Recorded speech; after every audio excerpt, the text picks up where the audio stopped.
Ladies and gentlemen, distinguished guests and valued participants, welcome back to the second day of 2024 ASEAN-ROK Financial Cooperation Forum. My name is Shifa Shahira and I'll be your master of ceremony for today.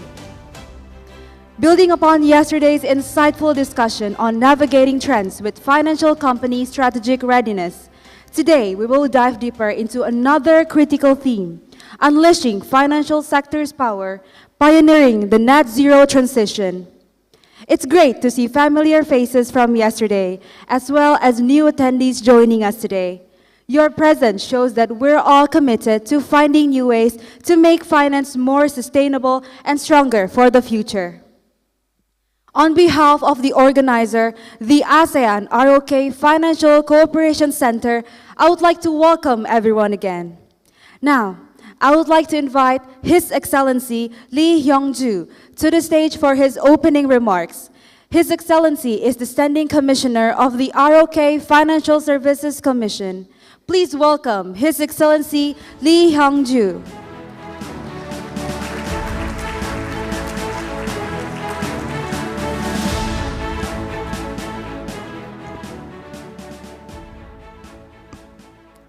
Good morning, ladies and gentlemen.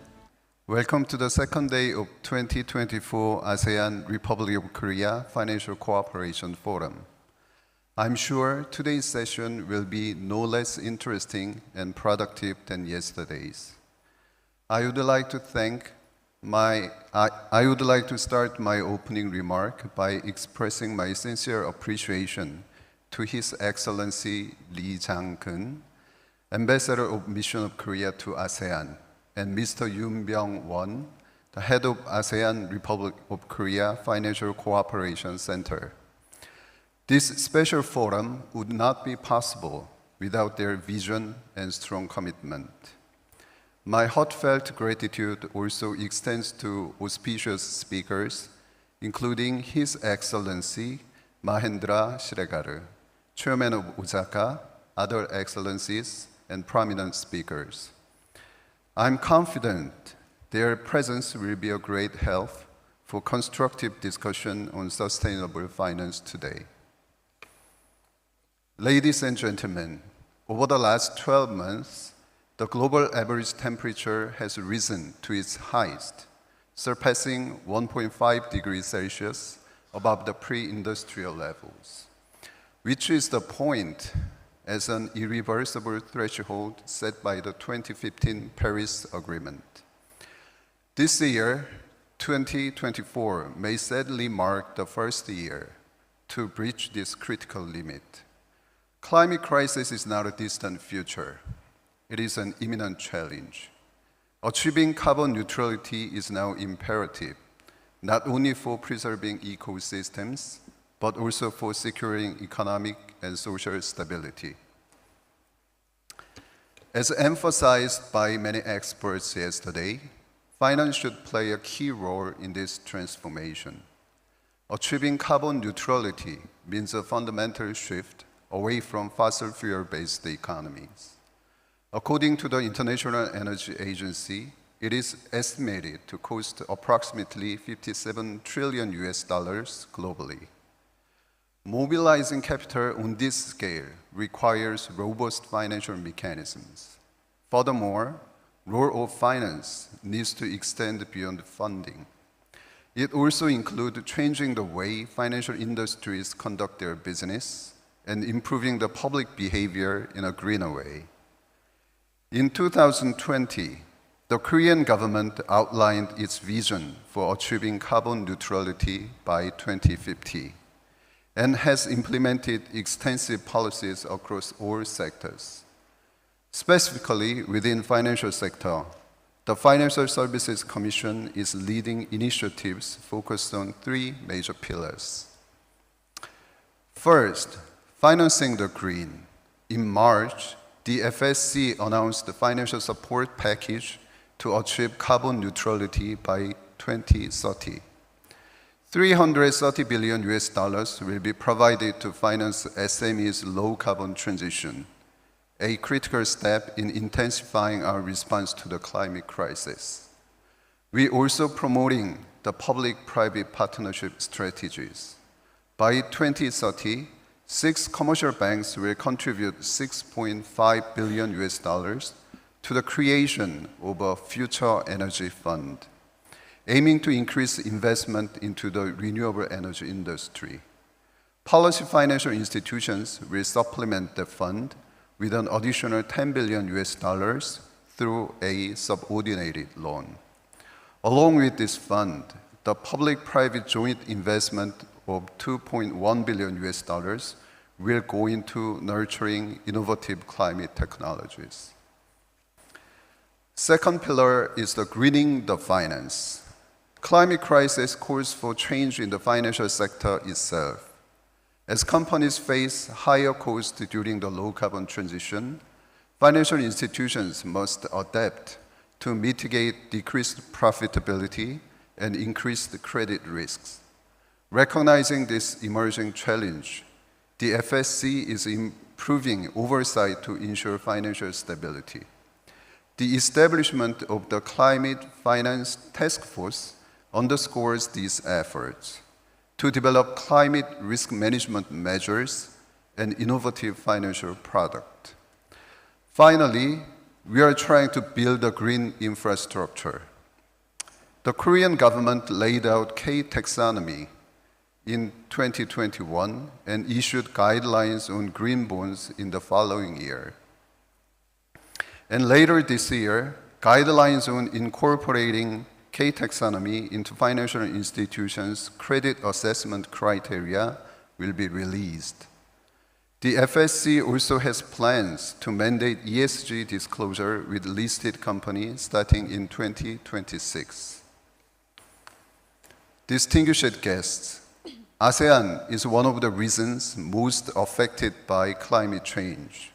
According to the ADB, 19 out of the 25 cities endangered by the sea level rise are located in this region. Moreover, as global ESG regulations could pose new trade barriers, ASEAN countries' pursuit of carbon neutrality gains significance in maintaining their manufacturing-driven growth model. In this context, the initiation of the Partnership for ASEAN Republic of Korea Methane Action in July 2023 demonstrates our commitment to enhancing cooperation on carbon neutrality. Today, I would like to propose launching an ASEAN-Korea Sustainable Finance Cooperation Initiative. This will include establishing a framework for ongoing knowledge and experience exchanges, extending the insightful discussion from this forum. Looking ahead, I envision deeper collaboration between Korea and ASEAN's financial sectors. This may include joint projects, such as syndicated loan for renewable energy and the utilization of internationally transferred mitigation outcomes. Distinguished guests, yesterday, one of my friends taught me an Indonesian phrase, "Impianmu bersama kami." He said it means, let's make our dream come true together. Building on yesterday's discussions, let us continue to engage in vigorous dialogues to deepen our collective understanding and find a way to realize our dream of a sustainable society. Thank you for listening.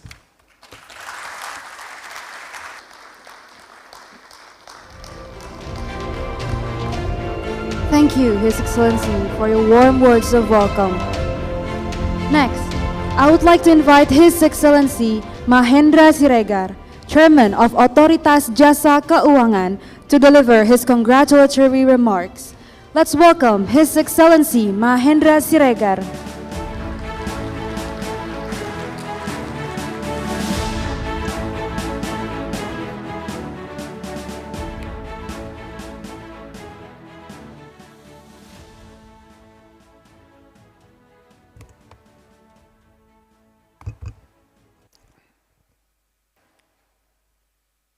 Assalamualaikum warahmatullahi wabarakatuh. Very good morning, and I would like first of all to greet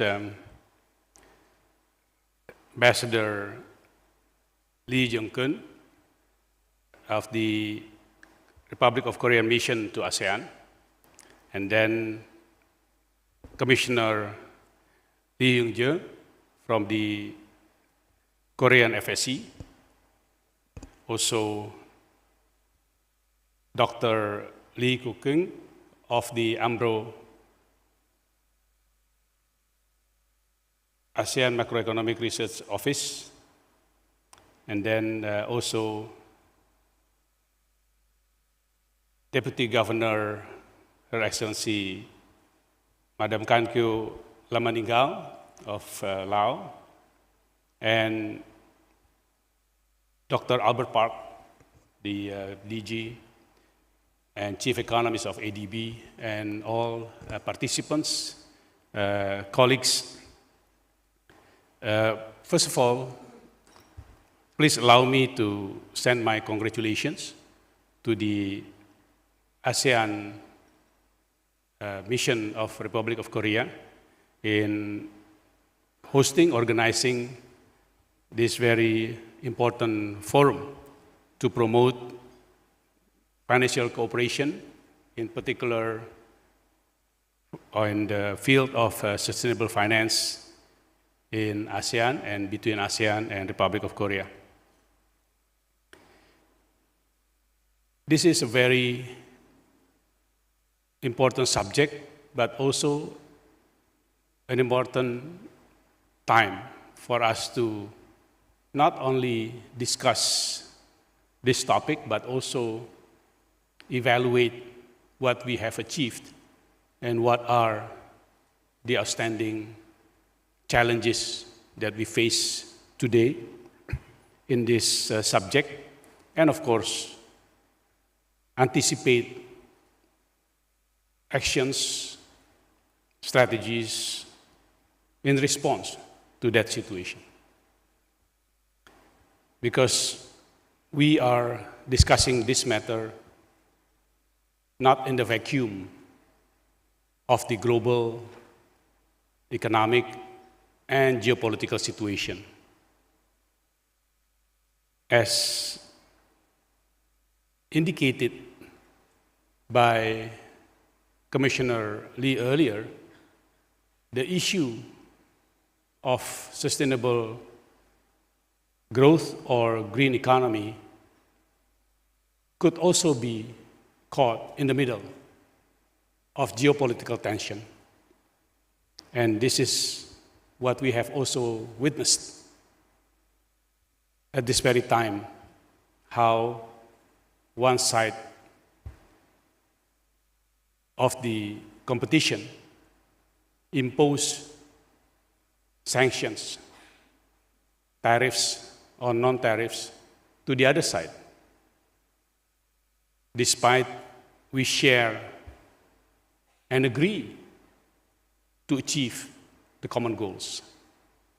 So while we are discussing this important subject and we are focusing on how to deliver success stories, but put in mind, we are doing this not in a vacuum, geopolitical situation, as well as global economic challenges. Excellencies, dear participants, ladies and gentlemen, the effects of climate change are already profoundly influencing economies and the financial system, and including, of course, the ASEAN region. Initiatives have been taken to mitigate and adapt to the impacts of climate change. Each jurisdiction has also set a carbon reduction target in their NDC, which is renewed every 5 years. While setting climate targets to fulfill the net zero goals is very important, it is not the silver bullet. Formulating credible and inclusive plans and actions for achieving such targets should remain the priority. This requires a financial system that balances profit and the long-term well-being of our planet and society. Because in the business, in the commercial activities, the only sustainable solution if the business, the projects, the undertakings are also profitable. Sustainable finance goes beyond the traditional financial metrics. It integrates environmental, social, and economic aspects into investment decisions, directing capital towards projects that promote responsible practices and a healthy planet, while still, again, profitable in the broad sense. We define sustainable financing as the ability to generate economic growth within a balanced government budget, which require a gradual transition toward a greening economy within the framework of the SDGs. The two are intertwined, and that strict fiscal policies provide the discipline to be careful in the choice and the pace of developments. Given these limitations, the financial sector plays an important role in filling the necessary funding gaps in achieving those goals. Excellencies, ladies and gentlemen, as the Asia Zero Emission Commission meeting took place,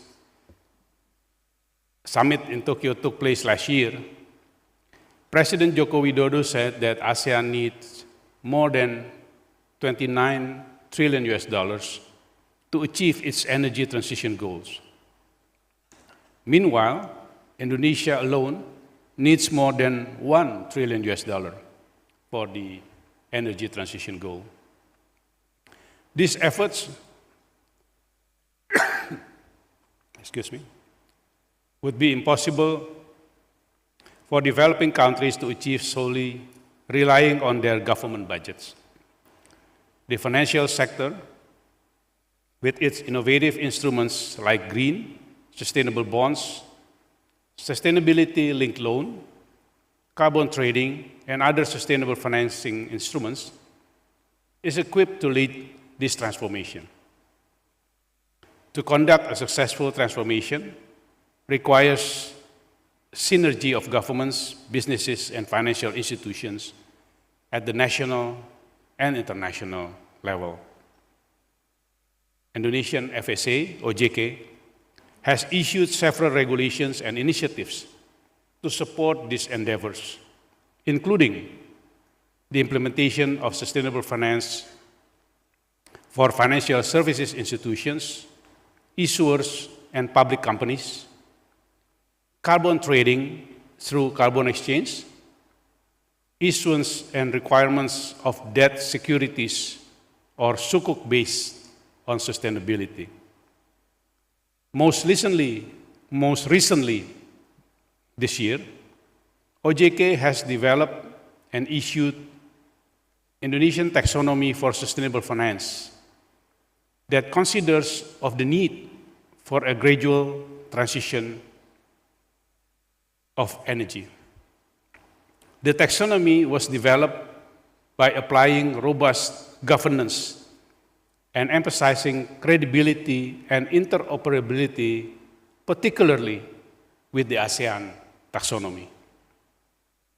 While we adopt benchmarks from the ASEAN taxonomy, we avoid reference to the system of green, amber, and red. But instead, we focus on green industries and transitions. With the issuance of the taxonomy, Indonesia has a sustainability classification standard that becomes the main standard in classifying business activities that support sustainable efforts and the achievement of Indonesia's net zero transition. While the first stage of the taxonomy focuses on the energy transition and the investment on critical minerals that support the energy transition, the second phase that is now being finalized will focus more on other sectors. Again, benchmarking on the ASEAN taxonomy progress. We'll issue taxonomy on the industries, on the transportation sector, and later on the forestry and land use sector, while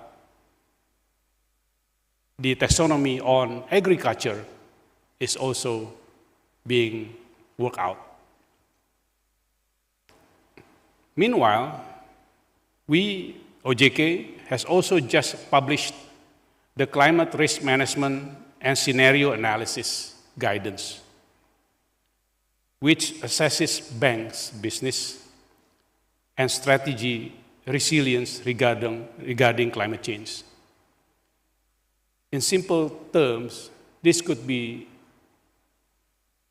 perceived as the roadmap for banking sector toward net zero emission model, business model. To improve the ecosystem for future sustainable finance, OJK will continue updating its legislation on sustainability, disclosure, and reporting, aligning it with international standards, IFRS S1 and S2, and other relevant initiatives.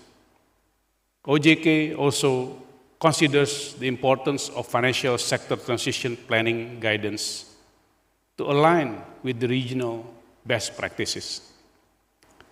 These initiatives are an integral part of the nation's efforts to reach the net zero emission targets. And they will be bolstered by the formation of the Sustainable Finance Committee, as mandated by the recently published Financial Sector Omnibus Law last year. At the regional level, we are actively engaged in regional initiatives such as the ASEAN Taxonomy Board to develop further a complete ASEAN taxonomy for sustainable finance, as well as the ASEAN Capital Market Forums to develop the ASEAN Transition Finance Guidance. Excellencies, ladies and gentlemen, obviously the road ahead will not be smooth. Challenges are inevitable, but the opportunities are boundless. Today's forum is a fine example of how the financial sector can lead by example and walk the talk in accelerating a successful transition toward net zero economy. We also hope that through this forum, ASEAN-Republic of Korea relations can be bolstered, furthering the development of sustainable finance for both parties and reaffirming the collective commitment to achieving sustainable and inclusive growth in the region. Again, congratulations on holding the 2024 ASEAN-Republic of Korea Financial Cooperation Forum. Thank you. Assalamualaikum warahmatullahi wabarakatuh. Thank you for your kind congratulatory remarks, Mr. Chairman.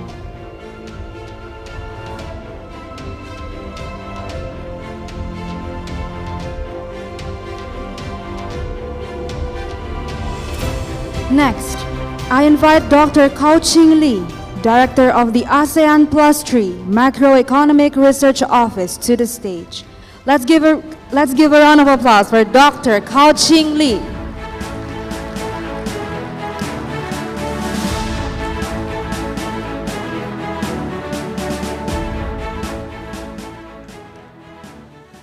Dear Ambassador Lee, dear Commissioner Lee, dear Chairman Asean-Rok, Excellencies, dear friends, ladies and gentlemen, good morning. It is my great honor to be here to join this forum. On behalf of the ASEAN Plus 3 Macroeconomic Research Office, I would like to express my sincere appreciation to the Korean Mission and the AKFCC for organizing such an important forum. With climate change mitigation now an urgent global priority, sustainable finance initiatives have gained traction in ASEAN. Asean-Rok, as ASEAN's family doctor, is committed to supporting these to ensure the region's successful transition towards net zero. However, this transition calls for the active participation of all stakeholders. The financial sector is one of the key stakeholders.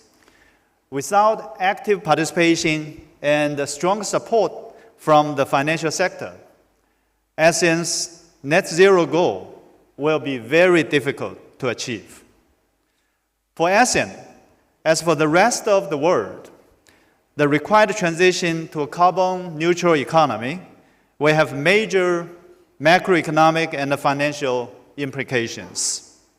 The size and extent of the policy efforts will be massive, from incentives to taxes and the regulations.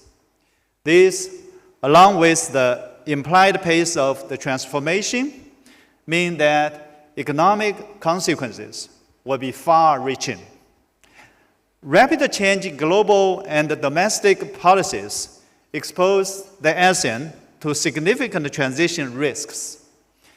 Many of the region's carbon-intensive industries, like in manufacturing and transportation, are facing or will face greater regulation. Over time, a large portion of ASEAN's reserves of oil, gas, and coal will most likely to be left in the ground, stranded, ultimately translating to higher credit and profitability risk for the financial sector. If Indonesia, the Philippines, and Vietnam are to meet their commitment under the Paris Agreement, up to $60 billion of coal-fired plants could be prematurely retired after 15 years, less than half their typical lifetime. The European Union's shift toward deforestation-free products could lead to stranded land banks in Malaysia. Border carbon adjustment policies could potentially make some of the region's exports uncompetitive in the medium term. These scenarios pose threats to ASEAN's economic and financial stability, with significant implications on their future growth prospects. This is why it is important for Asean-Rok, a regional international organization that aims to promote regional macroeconomic and financial resilience and stability, to enhance its core capabilities in the area of climate change. We have begun incorporating climate change risks into our surveillance framework.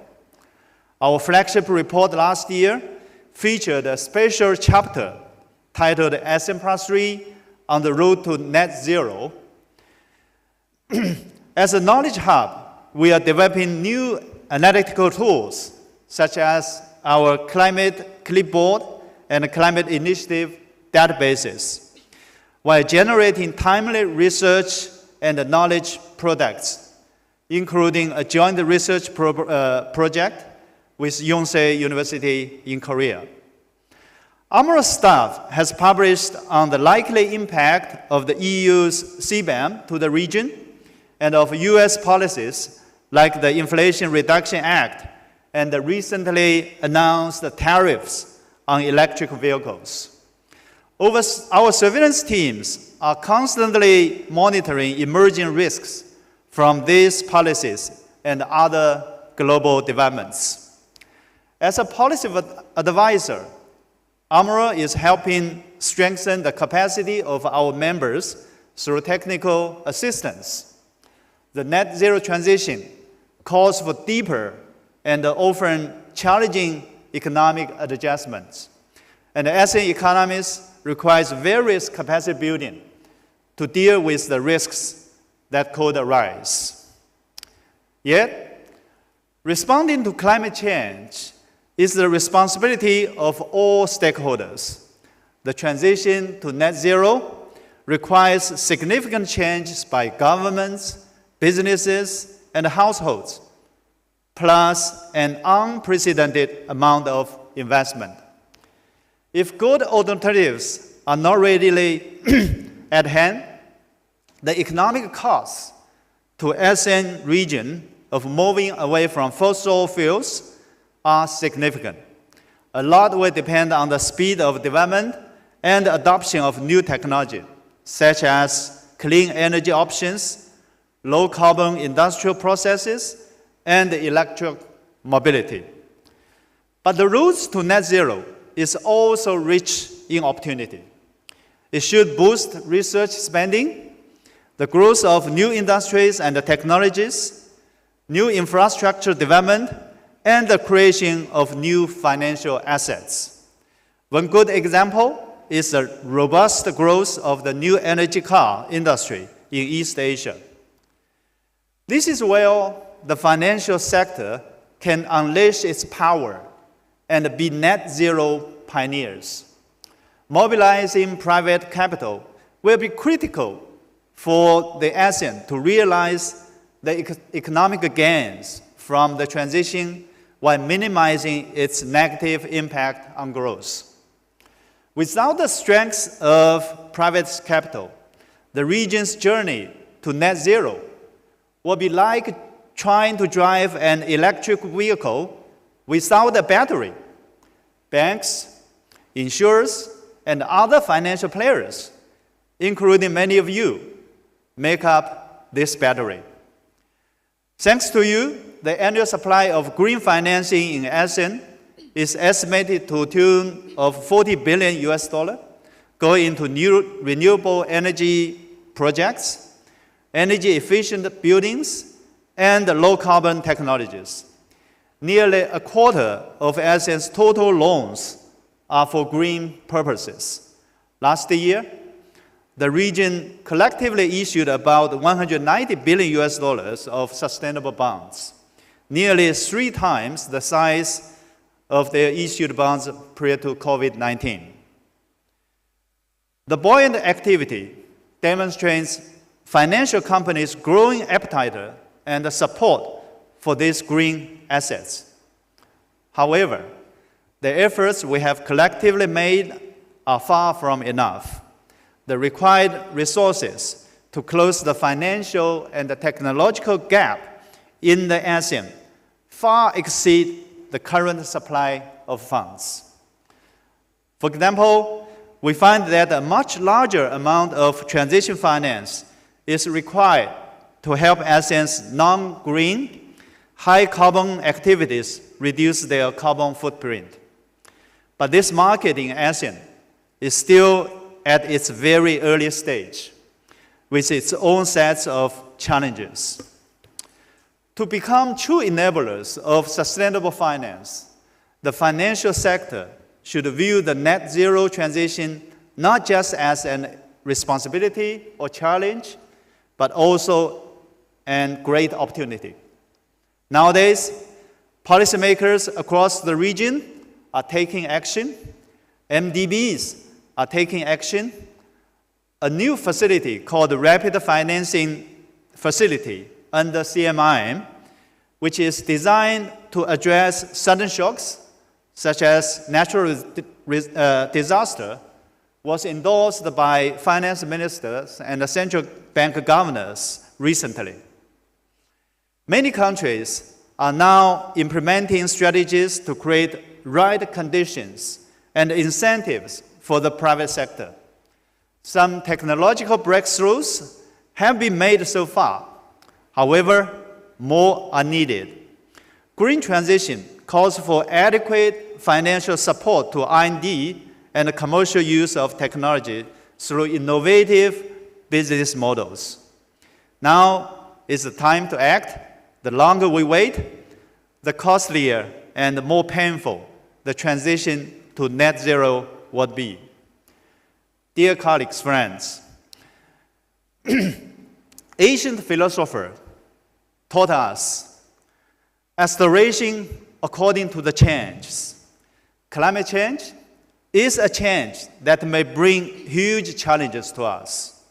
We must address challenges with our changes. Change in mindset, change in behavior, change in business model, change in pricing mechanism. The journey to address climate change will be tough, will be long. However, I think human beings may have no option except addressing. With strong commitment, with wisdom, with innovation and cooperation, I'm sure we can make the tough journey. Thank you very much.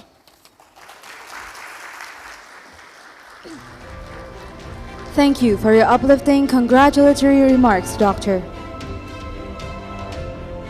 Ladies and gentlemen, before we begin the session, we would like to take a group photo. The group photo session is taken into two groups. First, I would like to invite 7 VIPs to the stage. His Excellency Lee Jang-geun, Ambassador of the Republic of Korea to ASEAN. His Excellency Mahendra Siregar, Chairman of Otoritas Jasa Keuangan.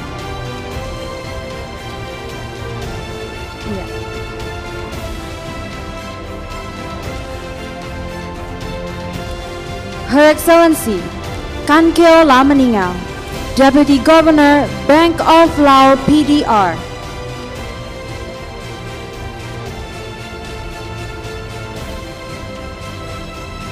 His Excellency Lee Hyung-ju, Standing Commissioner of the ROK Financial Services Commission. Dr. Albert Park, Director General and Chief Economist of Asian Development Bank. Dr. Kao-Ching Lee, Director of the ASEAN Plus 3 Macroeconomic Research Office. Mr. Yoon Byung-won, the head of ASEAN ROK Financial Cooperation Center. Please come forward to the stage.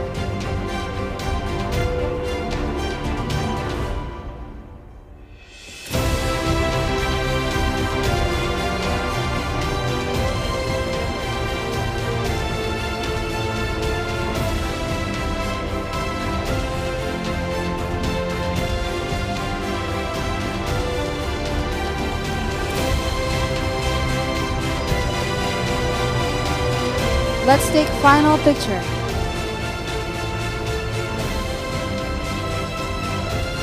Excellencies and the distinguished guests, please remain on the stage and your chairs will be prepared shortly.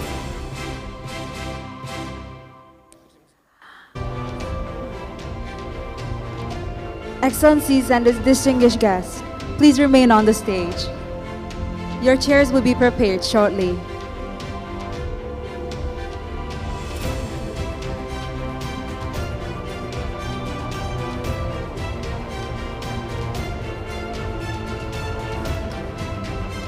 I would like to invite Excellencies and distinguished guests to come back on the stage and take more pictures.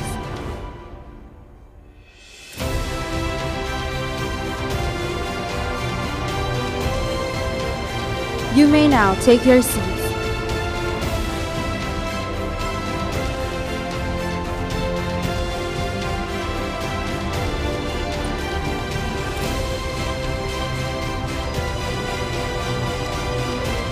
Now, I would like to invite all the speakers for the second group photo. Presenters, moderators, and panelists, please come forward to the stage and stand behind the seats.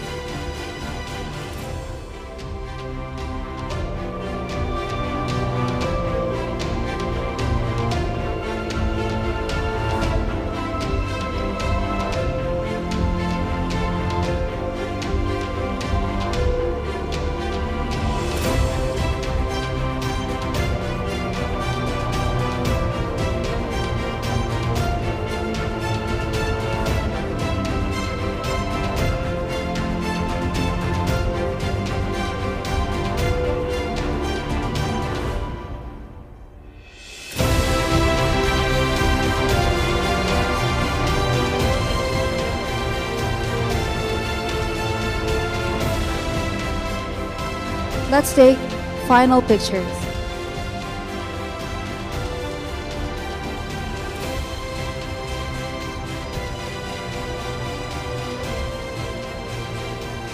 Thank you so much for this wonderful picture. You may now return to your seats.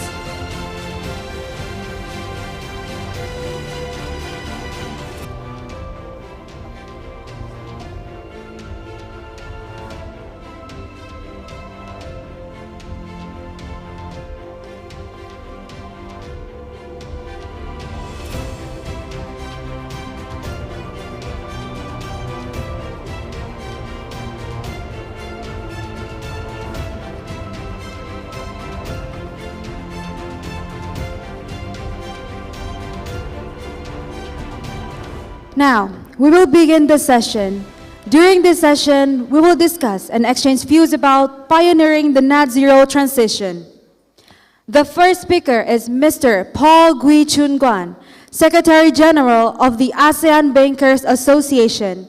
He will deliver a keynote speech on the role of financial companies for a carbon-free ecosystem. Let's welcome Mr. Paul Gui Chun Guan.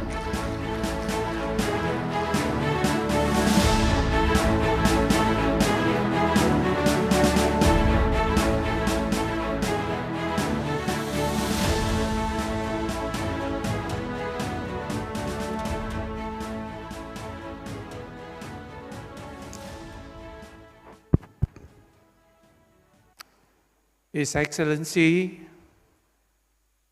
Mr. Lee Jung-kyun, Ambassador of the Mission of Republic of Korea to ASEAN,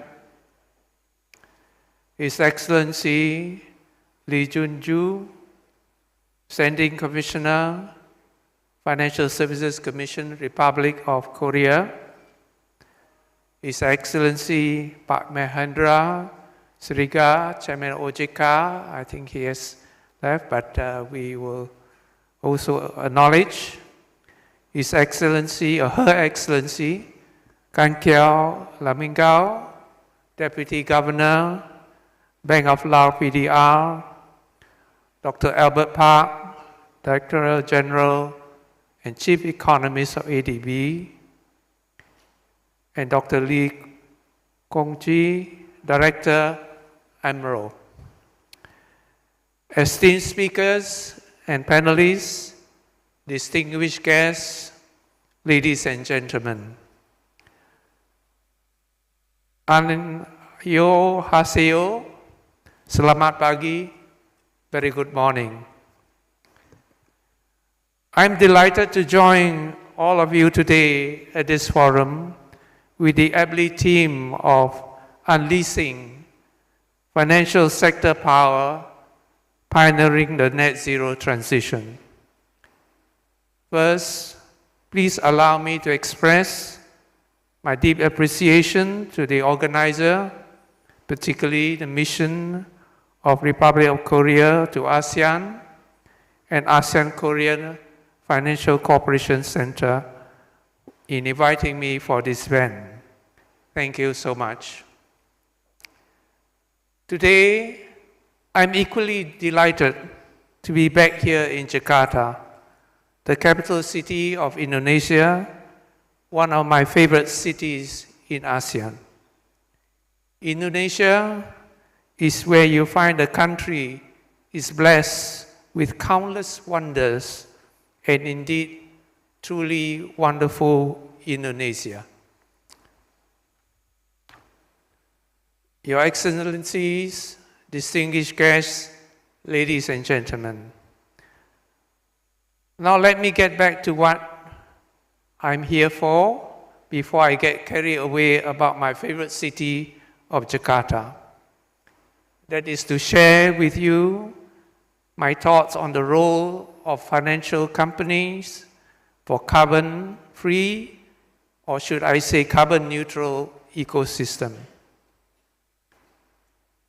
I have been in the financial industry for much of my career, over 40 years.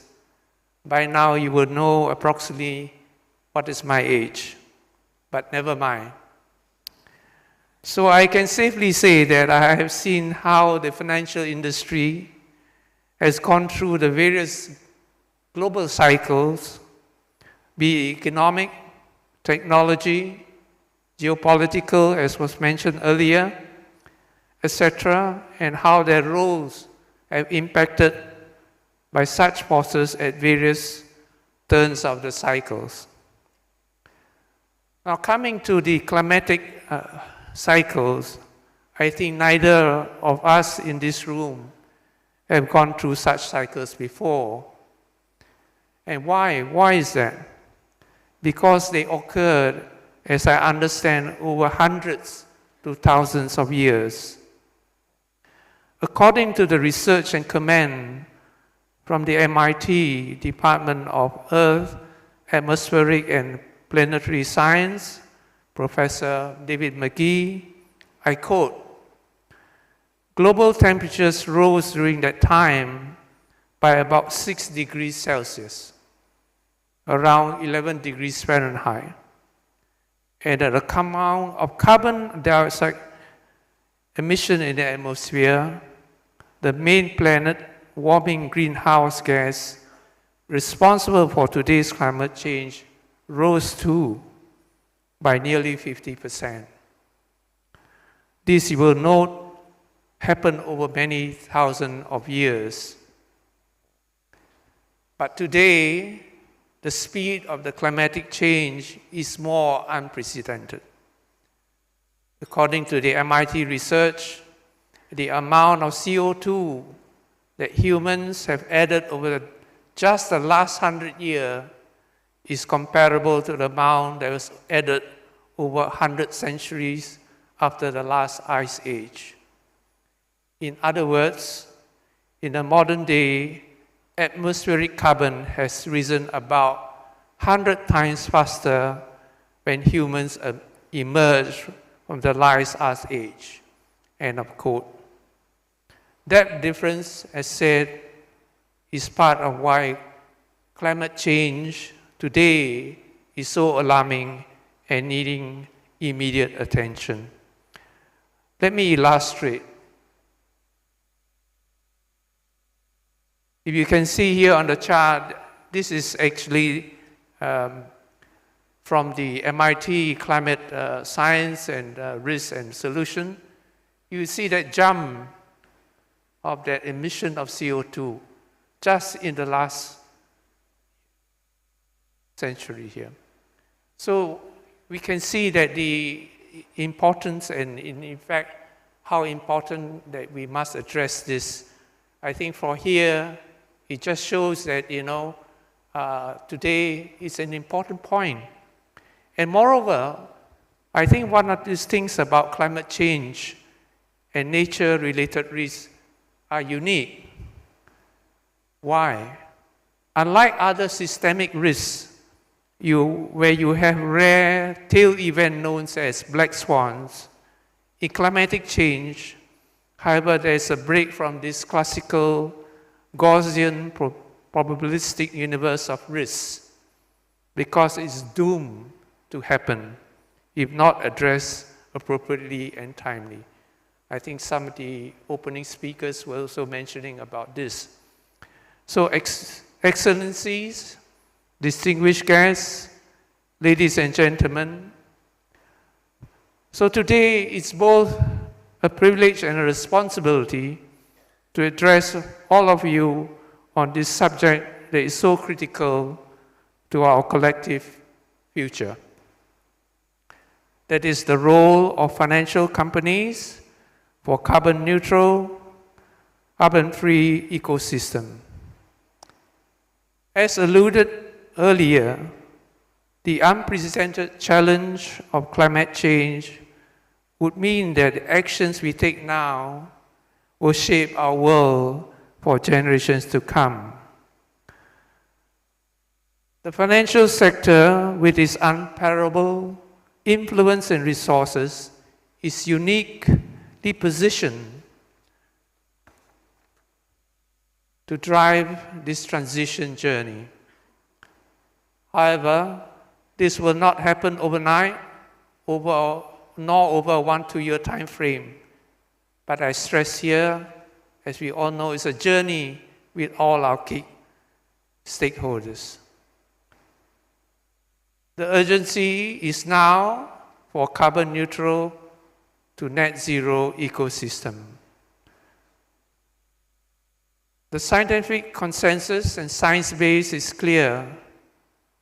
The worst impacts of climate change, we must achieve net zero gas by 2050. This ambitious goal requires a comprehensive transformation of our global economy.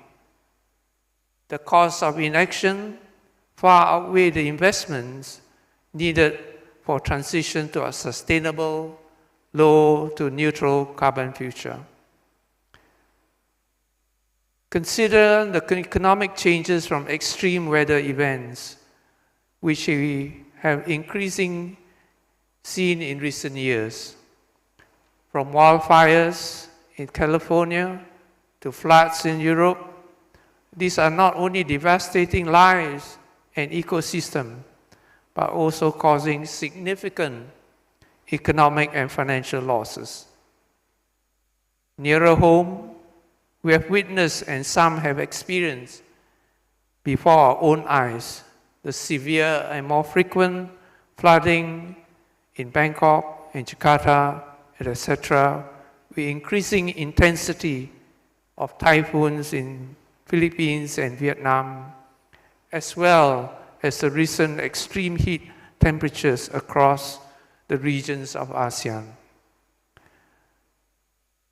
According to the report from Bain and Co. and their partners, Southeast Asia Green Economy 2024 report, Moving the Needle, I quote, 2023 left its mark as the hottest on record, with climate emissions from fossil fuel hitting a new high and a record of 63 number of billion-dollar weather disasters, costing over $300 billion in the same year. I think this year will be no different, perhaps even higher, where heat-related stress illness has been rising and making negative impact on economies around the world. So what role can the financial sector play? The financial sector stands at the crossroads at this transition. At the recent International Institute of Finance, research highlights that our industry has the potential to mobilize trillions of dollars needed to finance a net zero transition ecosystem and as well provide leadership in this space. Let me now explore how we can lead the way.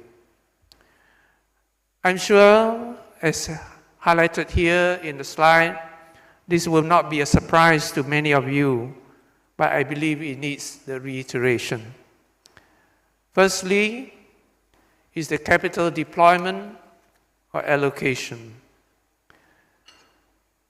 One of the traditional and critical roles of financial institutions, and generally for commercial bank, is the important function of capital allocation or deployment efficacy for the economy to thrive, particularly in the areas of risk disintermediation between savers and borrowers, as well in the maturity transformation between short-term depositors and long-term borrowers.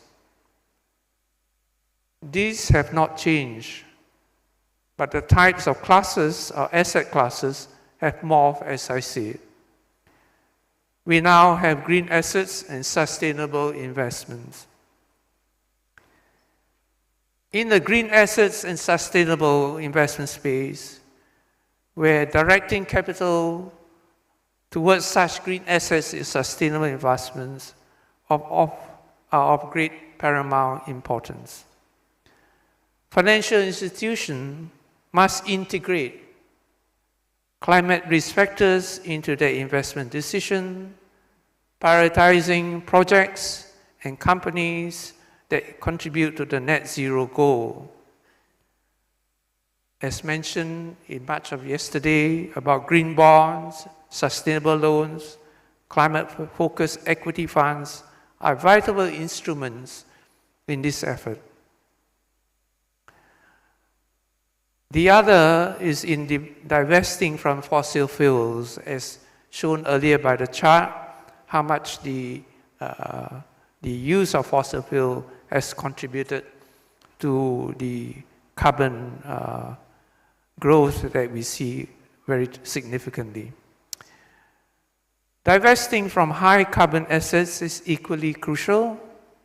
By reallocating from fossil fuels to renewable energy and other sustainable sectors, we can accelerate the decarbonization in our economy. Notably, some of the world's largest pension funds, and we do have here funds person that begin to diversify from coal and other fuels, signaling a significant shift in the capital flow. However, what we can know is that there are challenges. How do we then pace or further accelerate and prioritize over other asset classes?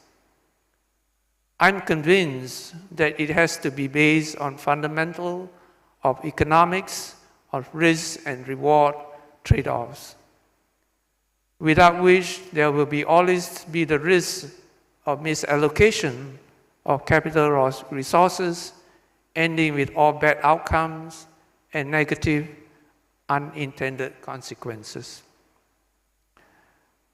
Currently, and as an observation, there's little or not much differentiation in the economic returns between non-green assets in general and those that are green. This makes the push for more green assets less attractive. Hopefully, from this forum, we can do more. Secondly, we have the innovation and development. To cater to the growing demand for green financial assets and products, the role of the financial institution is to innovate and be enablers. Financial innovation is essential to developing new products and services that support the net zero transition ecosystem. However, as alluded earlier, one of the biggest impediments to this is on pricing, particularly where interest rates charged on green finance versus standard finance are typically not much lower. As understood from some market feedback and research, 75% of green finance is less than 25 basis points cheaper than standard finance.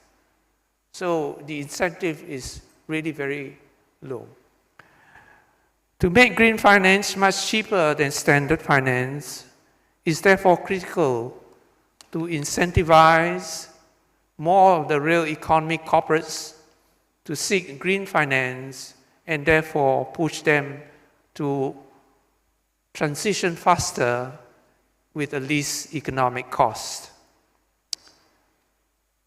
In our recent dialogue in April with governors of the ASEAN Central Bank, we, together with our knowledge partner, Oliver Wyman, have suggested the following examples for consideration.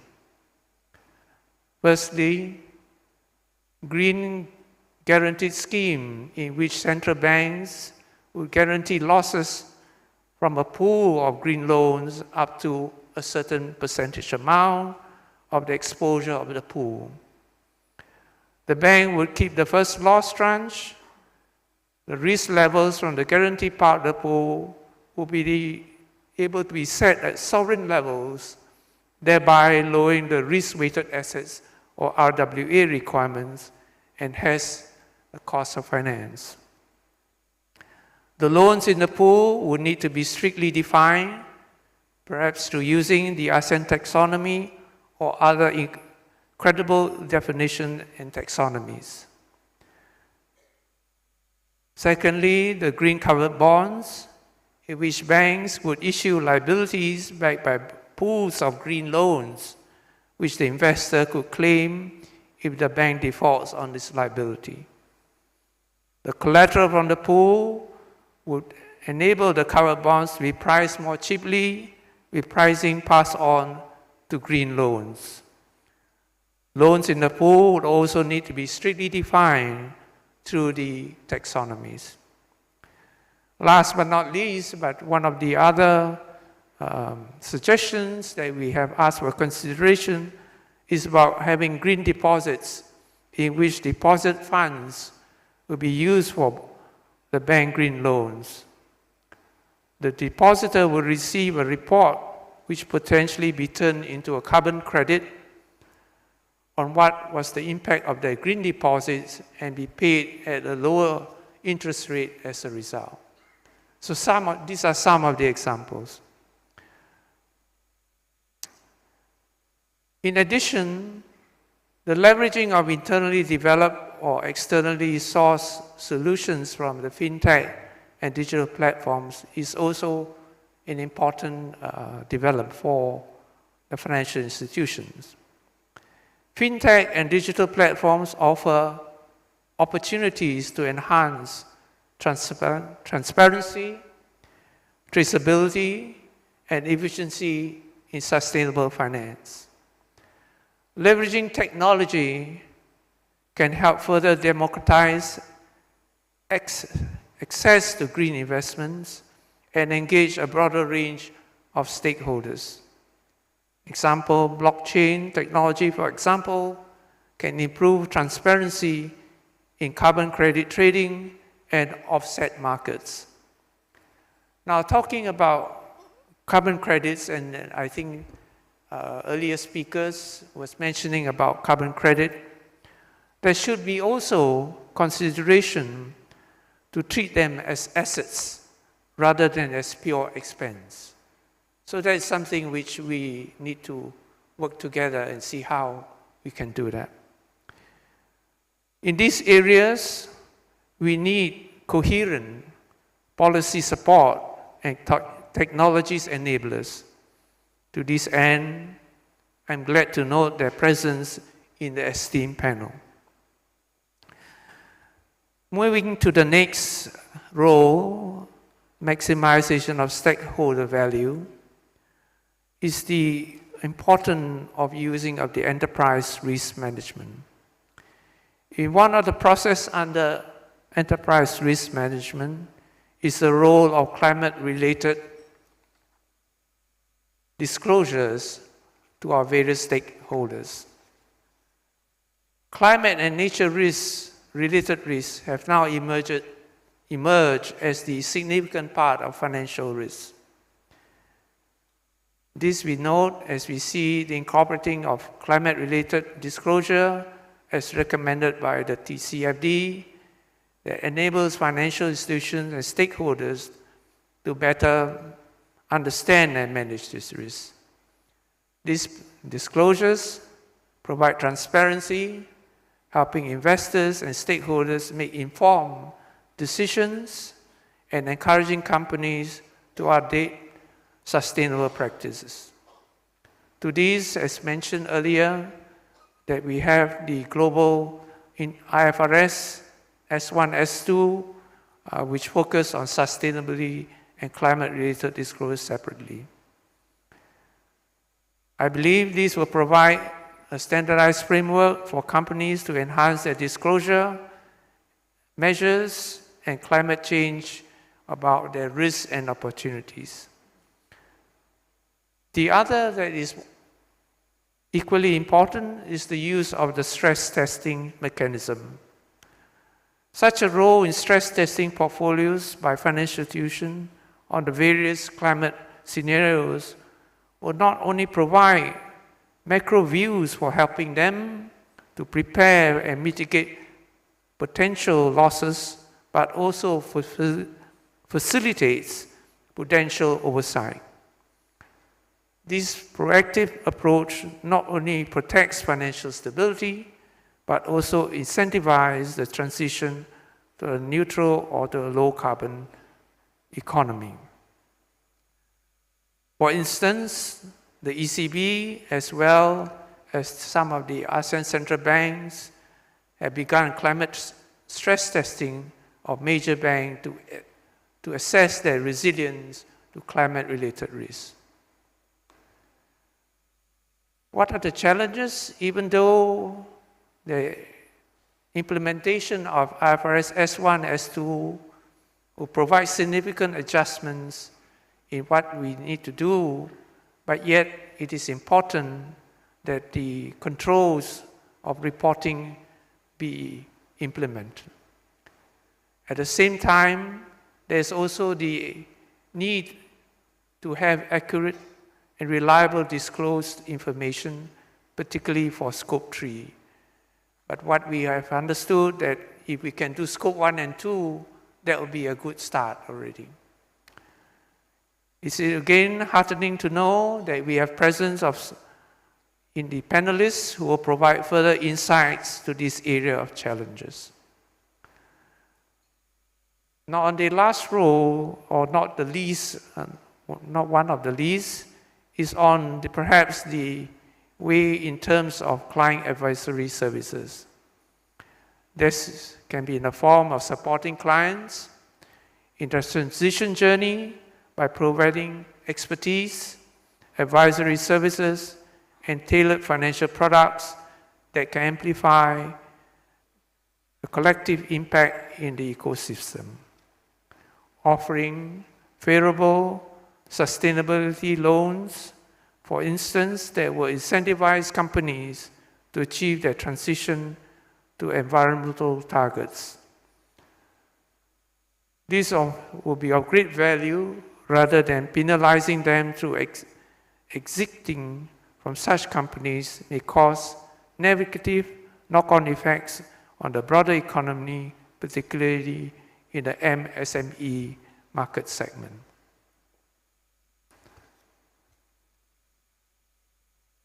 Investing in capacity building collectively with other financial institutions is also essential. And today, what we have here testifies to this need to work together collectively. Training and educating staff on such sustainable finance principles and practices can offer a culture of positive change or sustainability. I think Dr. Lee was mentioning about, change, and one of it is about how the human behavior, and that is very important, because if our behavior is not affected, we won't change. So we thank you for that to remind us. This includes the understanding of the complexities of climate risks and opportunities in green finance. Well, now we come to the pathway and journey forward. As we know, the transition pathway and journey to net zero or to neutral carbon ecosystem is without its challenges. It requires, as mentioned by all of you, the rethinking how we do business, and a willingness to embrace changes. The word willingness to embrace changes. Hopefully, the chart earlier that shows you about the carbon growth in there is significant. It's not something which is science-based.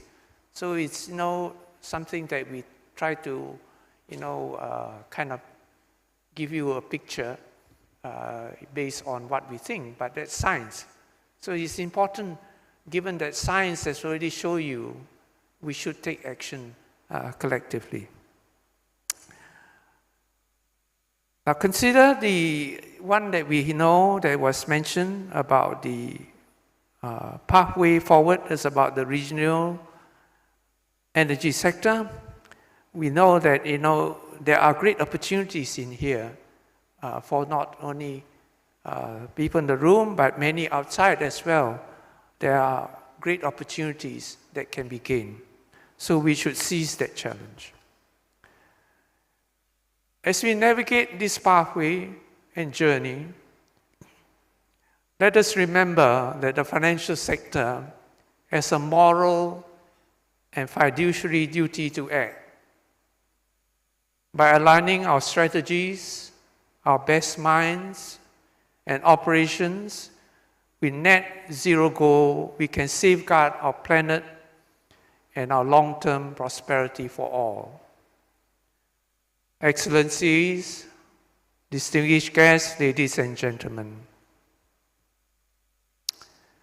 In conclusion, let me say this, that the financial sector has a pivotal role to play in a net zero transition journey.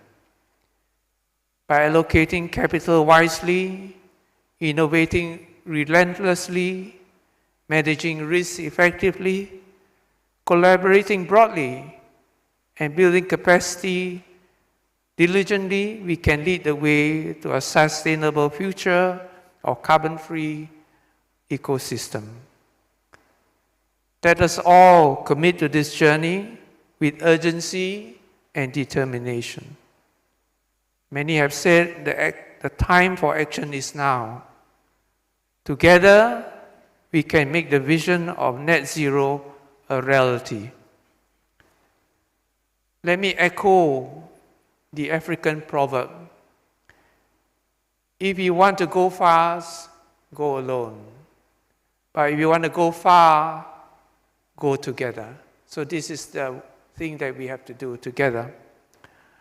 I congratulate the Asean-Rok Financial Cooperation Center for organizing this forum and putting us together in this room to make a meaningful impact for this long-term journey. And to add, there's an Indonesian folklore song which I find it very useful to illustrate this. Pergi pagi, pulang pagi, which epitomizes the determination, the sacrifices, and the heavy lifting needed for all of us in this room to achieve what lies ahead with us with optimism and boldness. On this, I wish you all a fruitful and impactful discussion ahead. Kamsahamnida, terima kasih banyak. Thank you so much for this opportunity to share my thoughts with all of you. Thank you. Thank you, Mr. Paul Guchunguan, for your insightful keynote speech.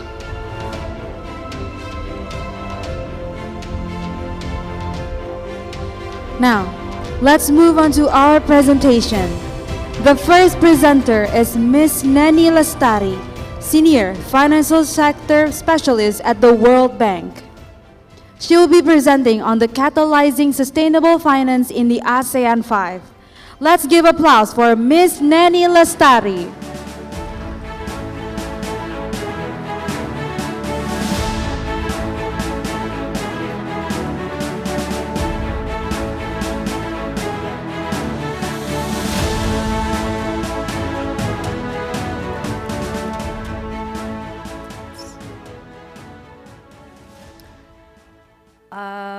Good morning. everyone, and ladies and gentlemen. Thank you for inviting me here. So this morning, I'm going to present catalyzing sustainable finance in the Asian 5. The Asian 5 consists of the, sorry, without further ado, I'm just directly goes for the presenting. Asian 5 consists of Indonesia, Thailand, Philippines, Vietnam, and also Malaysia. So this based on the study that conducting by the World Bank and then Korea back then, using the data coming from 2017 and until 2021. So bear with us if the data probably not updated until 2022 and 2023. Some of the information probably have been mentioned by Paul Gui just now. So probably I'm not going to mention about the introduction on the carbon emission or the reason of the sustainable finance needs to be available for this one. So this is, of course, the background why the sustainable finance needs to be enforced in the Asian. The reason why the commitment for the Asian on the carbon neutrality in 2030.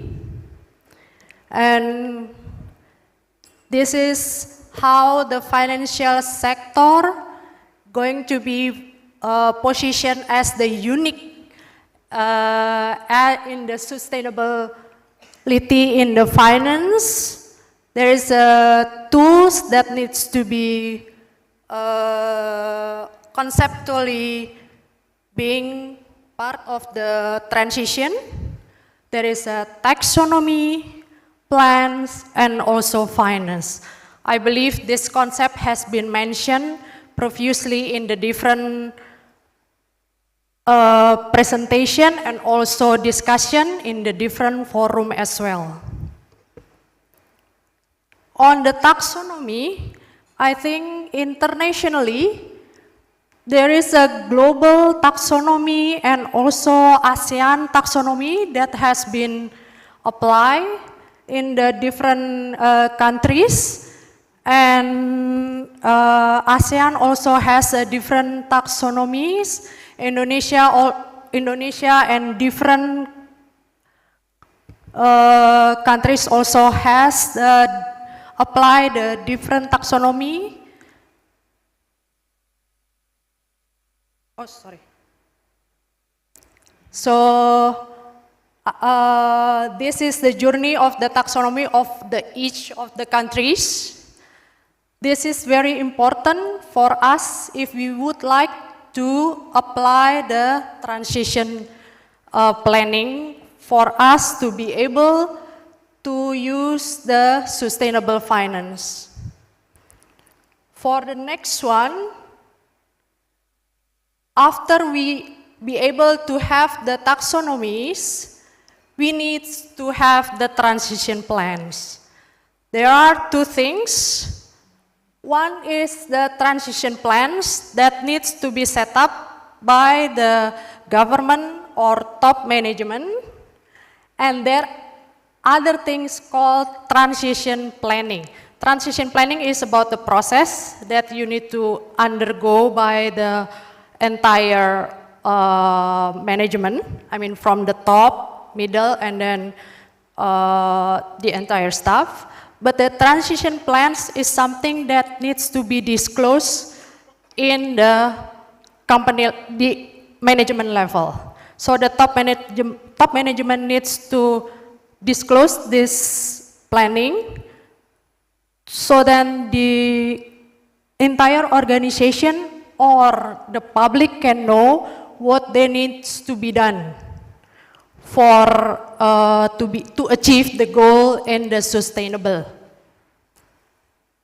After they have the plan, then they need to decide what kind of the instrument that they need to take. That we can start with the finance instrument. Either we do the debt instrument or equity instrument or hybrid instrument. That's a basic concept on the transition planning. There is no specific or there is no single definition on transition finance. So basically, the reason for this transition finance is to trying to help the transfer or trying to help from the conventional finance or conventional from conventional finance to the sustainable purposes, to achieve the sustainable goal. That's the transition. So as long as the goal is achieved, that's the way how you do it. So no specific definition. However, you need to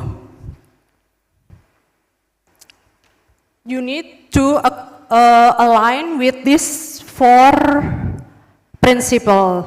The principle is that you need to adhere with the Paris Agreement and make sure that you're not being trapped as a greenwashing principle. So you're not being trapped as a lock-in carbon intensive asset, because many try to package it as a green, but it's not entirely green. That's the concept. The other one is trying to inclusive with other goal. Not trying to be compatible, trying to be win-win solution. And the other one is trying to be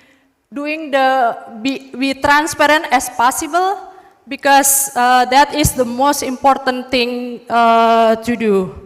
Sometimes the transparency is causing a lot of dialogue and then causing a lot of cost,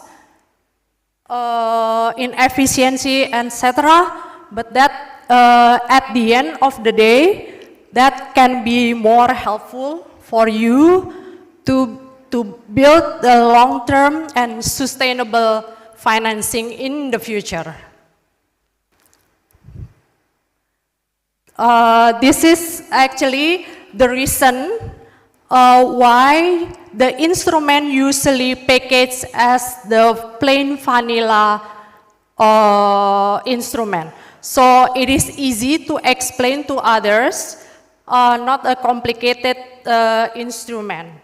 So, for you to explain to others as a plain vanilla instrument. Now, until now, the transition instrument is just a very small market. So I think that is a untapped market for the transition, because this is a very gray area. It is very hard to justify on the transition. So that's why the government in the different countries still trying to elaborate, trying to identify the policies that can help the transition part. Now for the key challenges. I think for the key challenges for the ASEAN 5. So for the ASEAN 5, the most problematic part is that for the sustainable market, the rapid growth is mirroring the global trend. This is the same in everywhere. The ASEAN 5 countries is experience the same rapid growth, mirroring the global trend, specifically energy focus. For example, in Indonesia, 98% of the proceed used for the energy. Same case with Malaysia, Philippines, Thailand, Vietnam. Over 70% of the proceed goes for energy. So there are other sectors are untapped for this one. For the sustainable market itself, only 2.5% of the sustainable market are totally from the debt market, and only 0.6% are private equity investment. So compare to the East Asia Pacific, which already issued 7.9%, that's still totally small. So out of in the ASEAN 5 countries, only 83 companies that access the sustainable finance proceed. So around 31 companies access from the debt market and 52 coming from the equity market. So actually a lot of company has not yet tapped the sustainable finance market. So a lot of company has not yet accessed those money. So what another problem is that coming from the policies. So according to the survey, certain policies that has not yet been in place, that are expected for them to be in place, are tax related. So they want some subsidies. Of course, this is getting some pushback from the government, right? It's not easy to say that, hey, get the tax subsidies from the government just because they are sustainable. It's not, there should be a lot of great calculation, right? It's not easy to say, get the incentive, tax incentive just because you are part of the sustainable. That's one thing. Another is about monitoring and verification. Monitoring, reporting, and verification process. Different countries apply different process. And then that's going to be complicated when they're going to do the trade different countries. Different countries apply different MRV process. And then this country said this, the different country said different things. Then another complication happens. Why in my countries I can get this apply, and then for the neighboring countries I cannot get this process. Another one countries. So that's another policies, things that probably needs to be collaborated even between those 5 Asian countries. So standardized needs to be even MRVs, so monitoring, reporting, verification, standardization between Asian countries even needed. Another one is about data infrastructure. Data collection. Even in one countries to another countries, even we said that Asian will have data integration among us. That's for data, for the conventional data, That's even not yet going to happen. Not to mention for the sustainable finance related. So that's also another issue for these policies. So that's for the another problem. Another problem again, it's about the maturity. So the demand and supply for the maturity for debt, it's probably a lot of time mismatching. The demands wants the longer maturity and the supply have the shorter maturity. So that's another issue for the debt maturity. So the next problem is about the access, infrastructure, payment system. The simple problem is coming probably on the QR, Chris, that we think that it's applied across country, across border. That's not happening yet, even. That's something, infrastructure things that supposedly happen, that should be coming in, that supposedly could be settled in, that's actually hinder and make things complicated. Another one, from the survey, we found out that the top-down incentive is actually very crucial. So what our bosses behave is matter. So if the bosses, the top-down, the minister, the director general, or the one who supposedly provide us the example didn't behave as it is, it's not going to happen. So the behavior on the sustainable is actually needs to coming from the top management. So I think the ladies and gentlemen,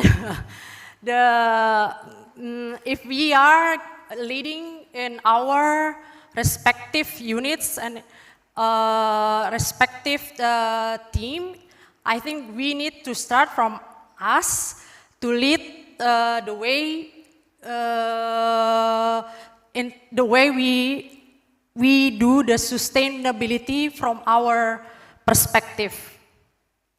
The last part is how we need to differentiate between the investment and risk management.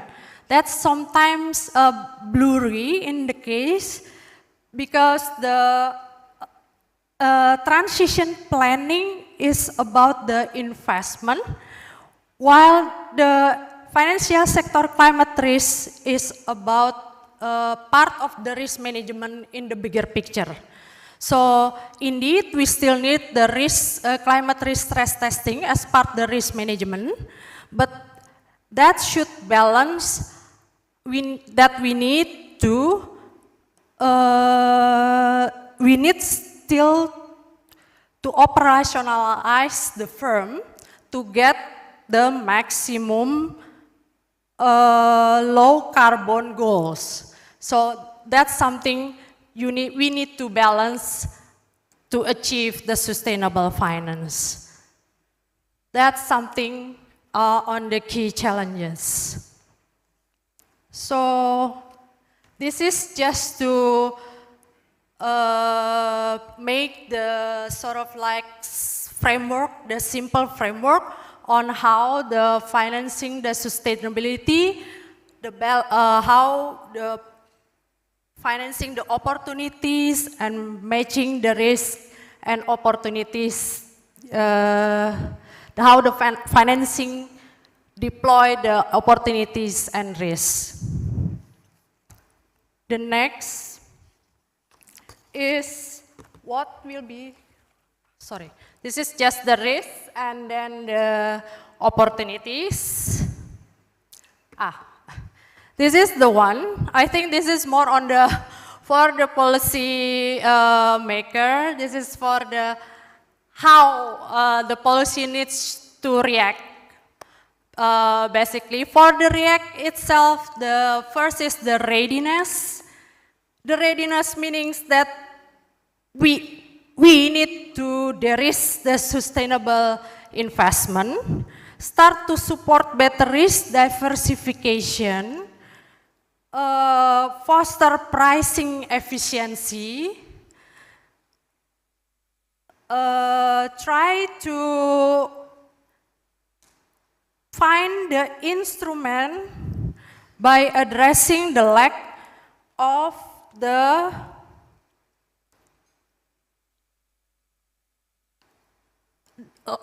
try to addressing lack of lack of the asset for investment.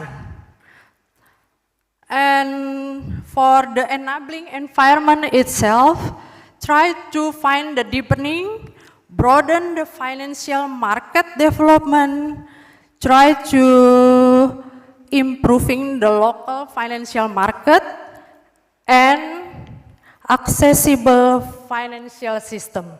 That's for the infrastructure.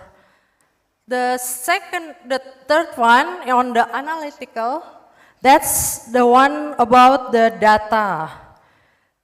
We need to have the high quality data that can be collected and then accessible to everyone, so then everyone can process the data, make the symmetrical information, so then everyone have the fair information, understand the risk, so then everyone can have effective information, try to push forward on the taxonomy, and also make use of this information for broader private sector. So then private sector can make use the information as well for their benefit. On the capabilities, this effort needs to go beyond the financial institution. So not only financial institution can access. Let the real sector can also access the information, so then they can also have the same information, increase the literacy amongst those institutions, and also if they want to start the project, start the business, they can use that information. The next one is about the transition. I think the policy maker needs to think about whoever get negatively impact the business during the transition. For example, if we're talking about sustainable finance, if I have the business on printing, of course, now, because of doing the carbon footprint, people will start to reduce the printing. And then the business of printing will start to decrease, right? Then we need to think how to reallocate this entrepreneur in printing agency to different business, to new business mindset. That's something that we need to think about, and how for them not to lose the job. So rethinking their own business. That's something, that kind of policy thinking that might be needs to be reconsidered. Start to make a list of business that negatively impact by doing the transition on sustainable finance. That's from the REACT policy itself. Lastly, as the World Bank, I need to convey what the World Bank can do to help the government or the private sector on this one to support the sustainable finance in the several countries. So this is the list of the things that the World Bank has been done or currently doing it in the different countries and the different collaboration. So I think this is the closing for the presentation from my side. Yes. This is the original report from the presentation where I presented. So this report have the elaboration on the detailed countries that you can read, which country according their responses on the survey itself. So thank you everyone. Ladies and gentlemen, good morning.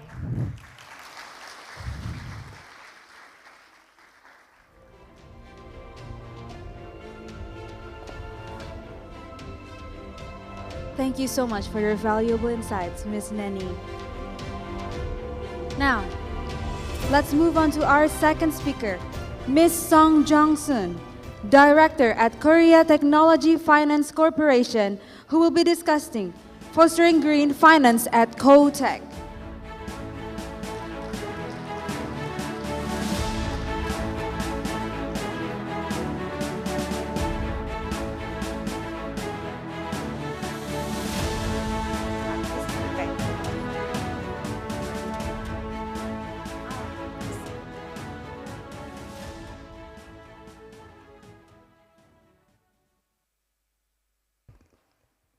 Good morning, ladies and gentlemen. Thank you for inviting me here. I am Song Jong-sun, Director of Green Finance Team at KOTEC. I want to thank you all for taking your valuable time for this presentation, and it's my honor to have a chance to share KOTEC's experiences in green finance for SMEs. I divided my presentation into 4 parts. Before jumping into the main topic, I want to introduce KOTEC briefly to help your understanding of our work. After that, I want to talk about the background of green finance and share some cases of our program accordingly. And finally, I will introduce how KOTEC encourages SMEs to catalyze net zero transition based on our unique program.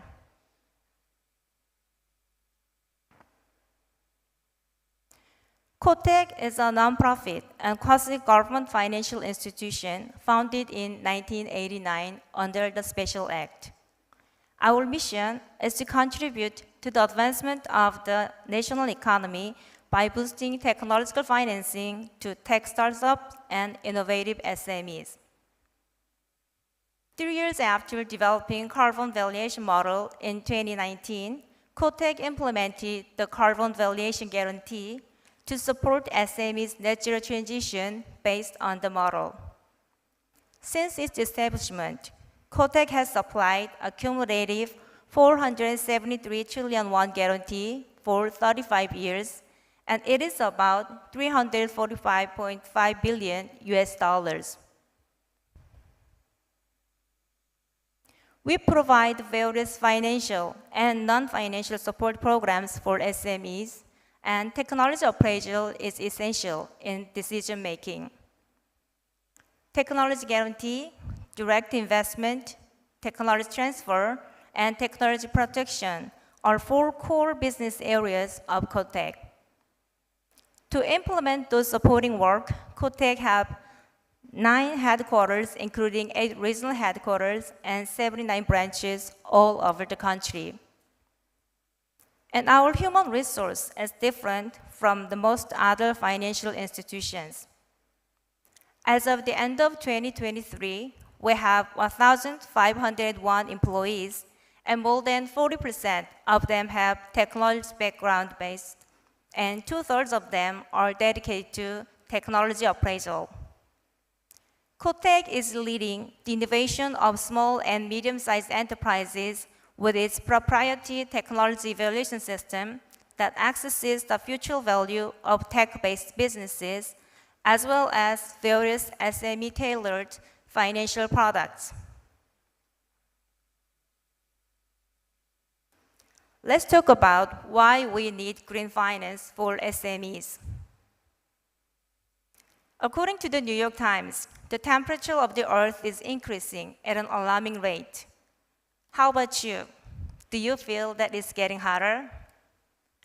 For 112 years, average Earth temperature has been up 0.89 degrees Celsius, and we are experiencing climate change. As we experience unprecedented weather events, such as heavy rain, heat waves, and snowstorms, the term climate change is no longer adequate. It is now a climate crisis.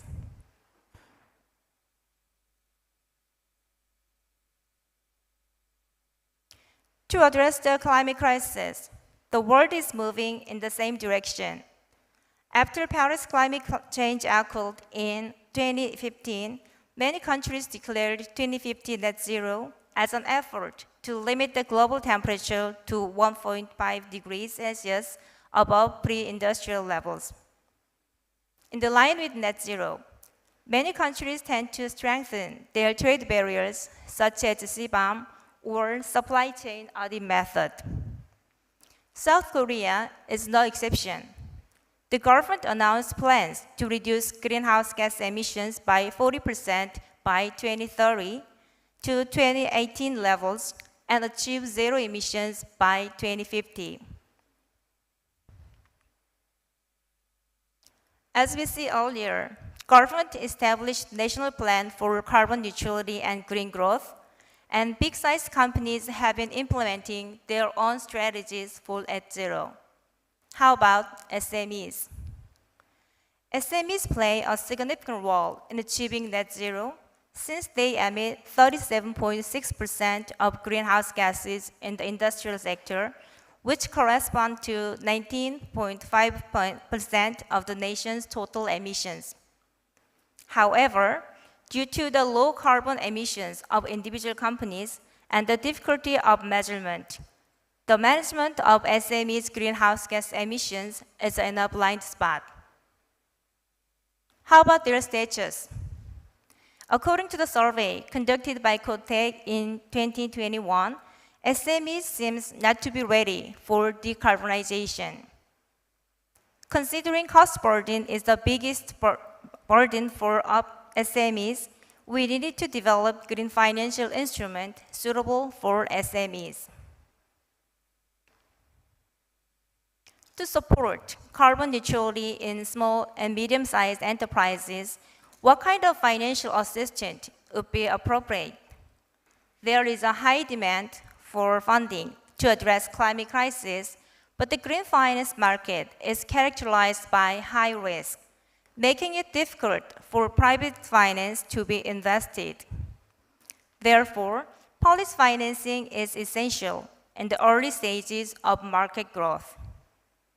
To support such policy financing, the Korean government established the Climate Response Fund in 2022 to promote carbon neutral management and green growth. The Korea Technology Finance Corporation, Kotek, was designated as the implementing organization for green finance project. Then, what companies are supported by Kotek's carbon valuation guarantee and for what purposes? I would like to share some cases by type. The first type is companies that directly practice carbon neutrality through equipment replacement or process improvement. Company C is a startup established in 2022, engaged in the specialized painting of automotive parts. The company aims to reduce greenhouse gas emissions at the Scope 2 level by introducing high-efficiency equipment. It has applied for a guarantee for working capital related to the introduction and operation of this equipment.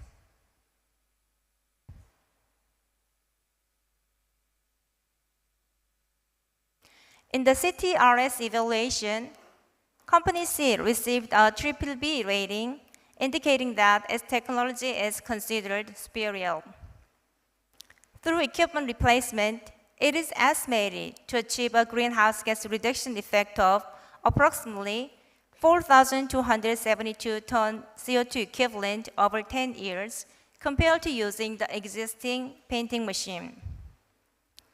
Kotek was able to support the necessary working capital up to 651.5 billion won by combining the guaranteed limit amount of 592.5 million won, which is calculated based on the company's estimated sales with a carbon value of 59 billion won. The second type is companies that commercialize carbon reduction technologies, products, components, and materials, thereby contributing to carbon neutrality within the industry. Company H is a microelectronic vehicle manufacturing company established in 2021. It manufactures and sells short-distance microelectronic vehicles that can replace internal combustion engine vehicles. The evaluation grade of the company, according to the CTRS model, was determined to be AA, indicating that it possesses both technological capabilities and business potential.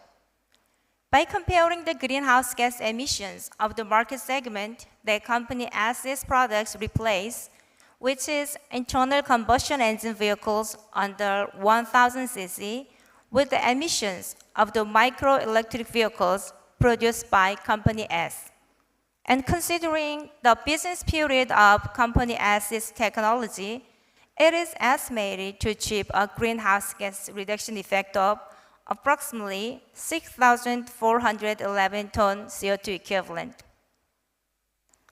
By adding the carbon value of 50 million won to the guaranteed limit amount based on the estimated sales, Kotek was able to support the necessary working capital up to 2,235 billion won.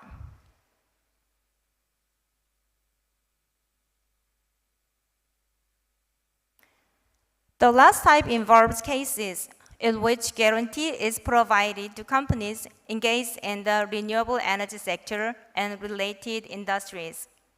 Company H is a small and medium-sized enterprise that manufactures blades for offshore wind turbines. Established in 2012, it has applied for a guarantee for the shortage of working capital needed to participate in a wind power project, aiming to contribute to greenhouse gas reduction through energy transition. In the CTRS evaluation, Company H received a AAA rating, indicating its technology and business potential are considered outstanding. It is estimated that the greenhouse gas reduction effect of wind power compared to the emissions from fossil fuel-based power generation will be approximately 538,000 tons CO2 equivalent over 28 years. By adding the carbon value of 3,067 billion won to the guaranteed limit amount based on the Company H's estimated sales, Kotek was able to support the necessary working capital up to 5,365 billion won. We have reviewed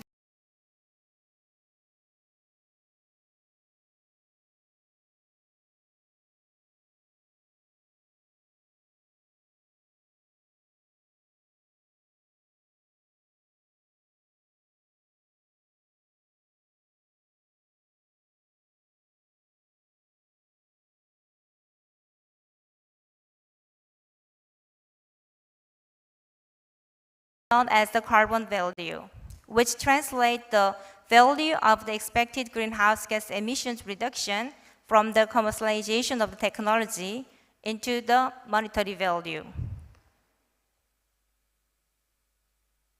Carbon valuation model is designed to support for guarantees by evaluating the environmental value of a technology business.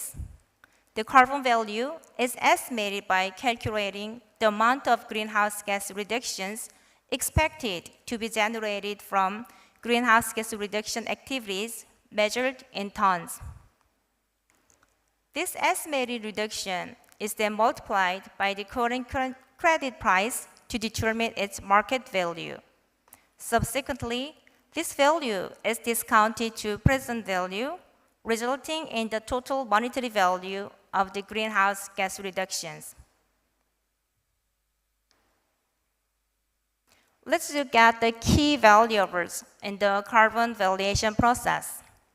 The core variables of the carbon valuation model are greenhouse gas reduction period, estimated greenhouse gas reduction amount, carbon credit, and discount rate. The estimated greenhouse gas reduction is basically the difference between baseline emissions and business line emissions, which are the amount of greenhouse gas emissions before and after the commercialization of the technology, respectively. The carbon valuation guarantee is effectively planned and implemented at different levels of our organization. Green Content Finance Department is in charge of corporate level program management. Central Technology Appraisal Institute conduct deep assessment of carbon valuation, and branch offices eligibility screening for the guarantee.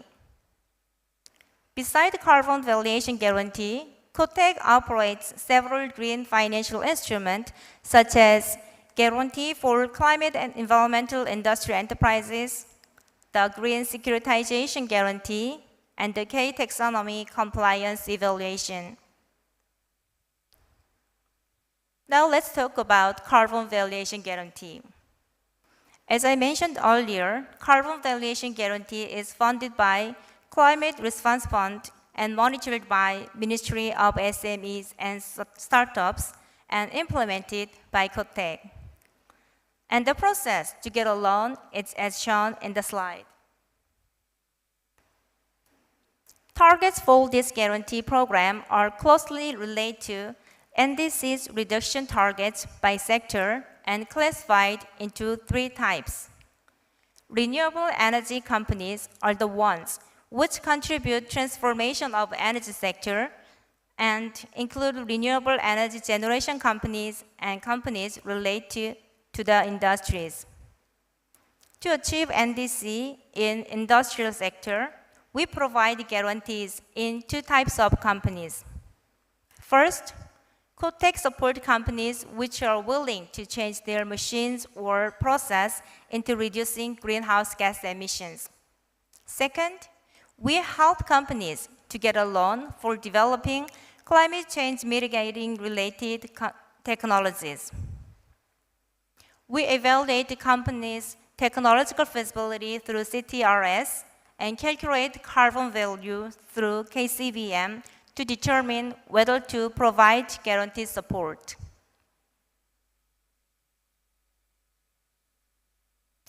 The program provides a variety of preferential support that allows companies to receive more loans and reduce financial costs. To enable SMEs to receive more funding, the final guarantee amount is determined by adding the carbon value calculated through KCBM to the working capital amount estimated based on the projected sales. Meanwhile, the guarantee fee is reduced by varying rates between 0.2% and 0.4% based on the individual company's contribution to carbon reduction. Additionally, under agreements between COTEC and banks or local governments, individual SMEs can receive a 0.5% point reduction in guarantee fees for 2 years or have their bank loan interest subsidized.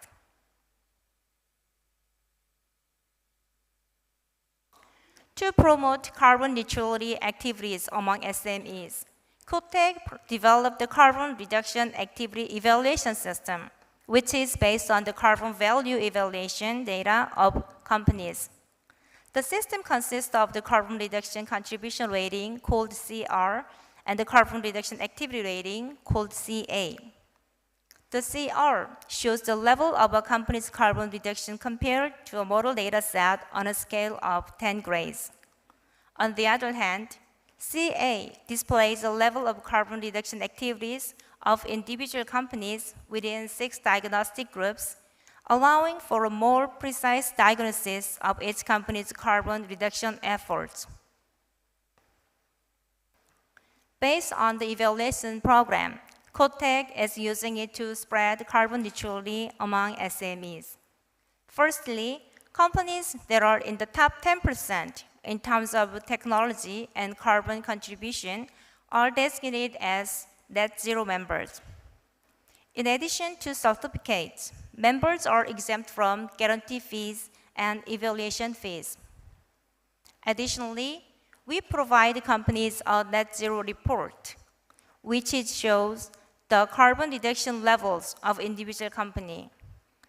This report helps SMEs to self-access their carbon reduction levels.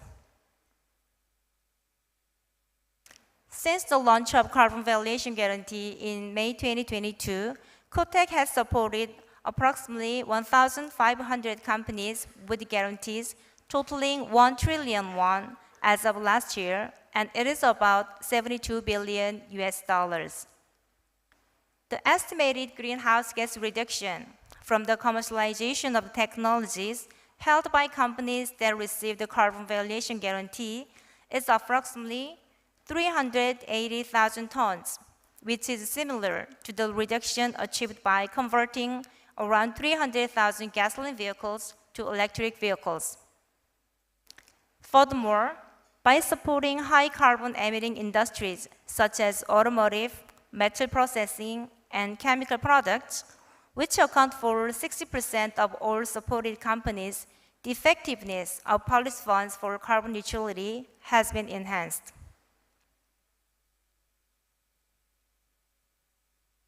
In addition to providing guarantees, COTEC is also striving to promote green finance for SMEs through external activities. Since 2021, COTEC has been presenting its patented business model, the Carbon Valuation Model, and practical cases of the Carbon Valuation Guarantee through seminars and workshops, both online and offline. Most recently, in June 2024, COTEC hosted a workshop with EIB to share evaluation method for compliance with the Green Economic Activity Framework, which is taxonomy, and cases of green finance, working toward future collaboration. There is an old Korean saying, specks of dust gather to make a grand mountain. COTEC supports Carbon Valuation Guarantee with the belief that although the carbon reduction efforts of individual companies are small, the combined efforts of many companies can have a big impact in overcoming the world climate crisis. I hope this presentation has provided a glimpse into the financial support policies that can promote carbon neutrality among SMEs in the ASEAN region. Thank you for your attention.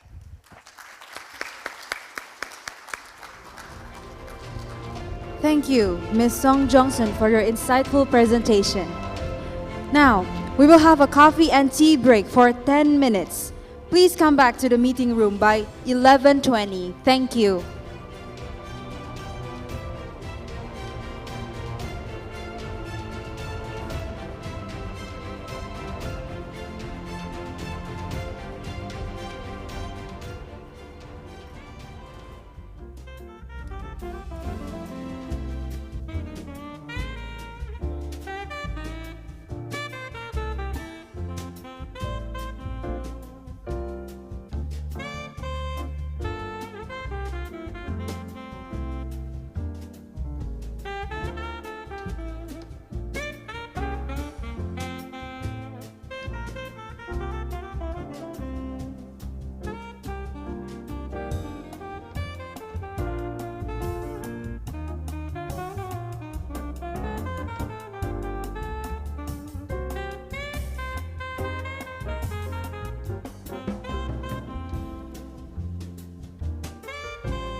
Ladies and gentlemen, we will start shortly. Please take your seats.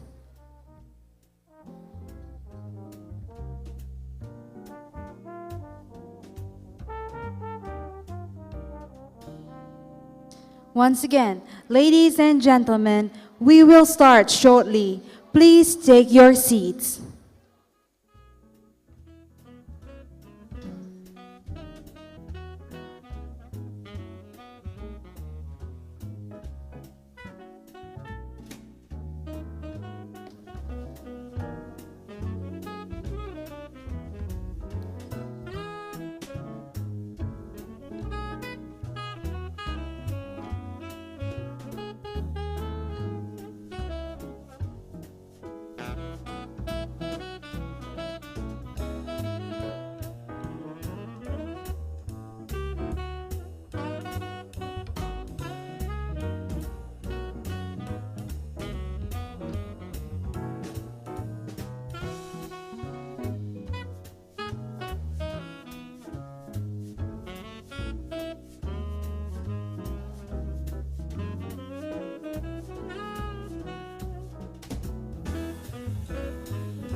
Ladies and gentlemen, we will start shortly. Please take your seats.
Allow me to introduce our moderator, Dr. Lee Sang-che, Honorary Fellow at the Korea Institute of Finance.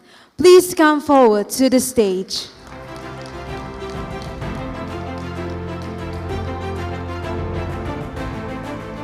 And next, I would like to invite our panelists to be on the stage.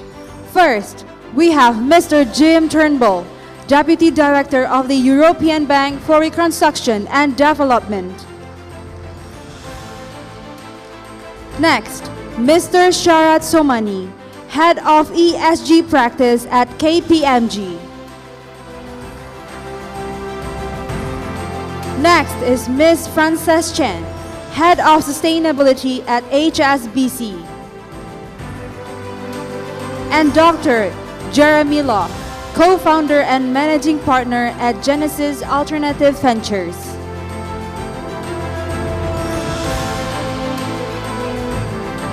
And the two presenters will also join us here, Ms. Neni Lastari and Ms. Song Jong-soon. Please come forward to the stage. Dr. Lee Sang-che, the stage is yours.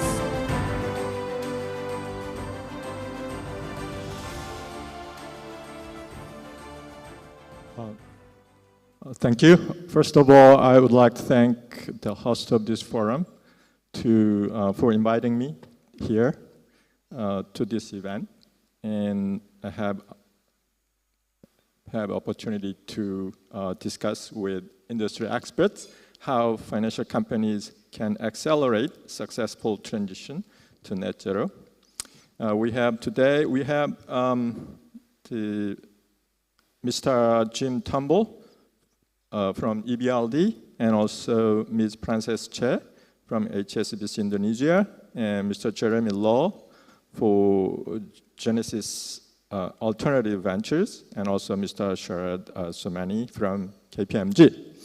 We are already about 20 minutes behind the schedule, so maximum, I think we can have around 60 minutes, and we have 4 discussants, so 50 minutes for each discussant, and I'll have around 2 rounds of questions. First round, I'll ask what you're doing as an entity. For example, you're EBRD, KPMG, HSBC, and Genesis Alternative Ventures.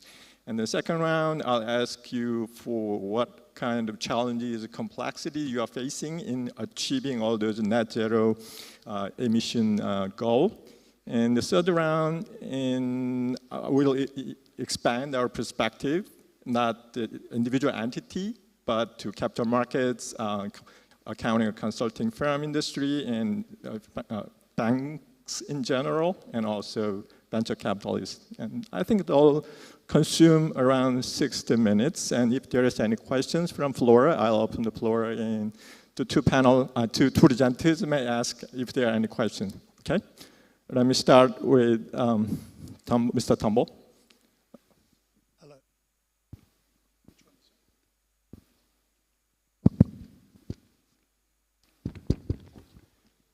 Well, I finally got the microphone to work, so that's a good start. Okay, well, thank you very much for having me. It's interesting because obviously I'm not part of ASEAN, so the question gets asked, who is EBRD? Quite frequently.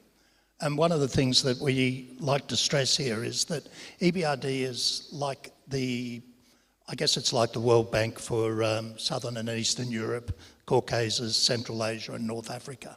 I think that's probably a fairly good description of us. But the differentiation between ourselves and our peers, such as the ADB and World Bank, is that we're predominantly private sector focused. So we look at providing solutions to the private sector. So from that perspective, right, what is our commitment to net zero? I don't know, where's the slide? Let's go to the next one. Okay, so EBRD is a relatively small IFI by the global standards. We normally invest about $13 billion a year. The reason being that the transaction size tends to be a little bit smaller.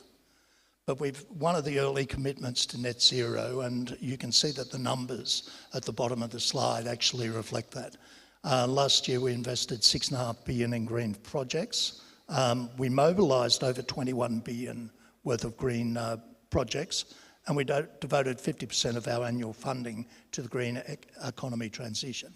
Now that's just a lending number, to be perfectly honest, and it's not really the sole purpose of why IFIs are so active in green finance.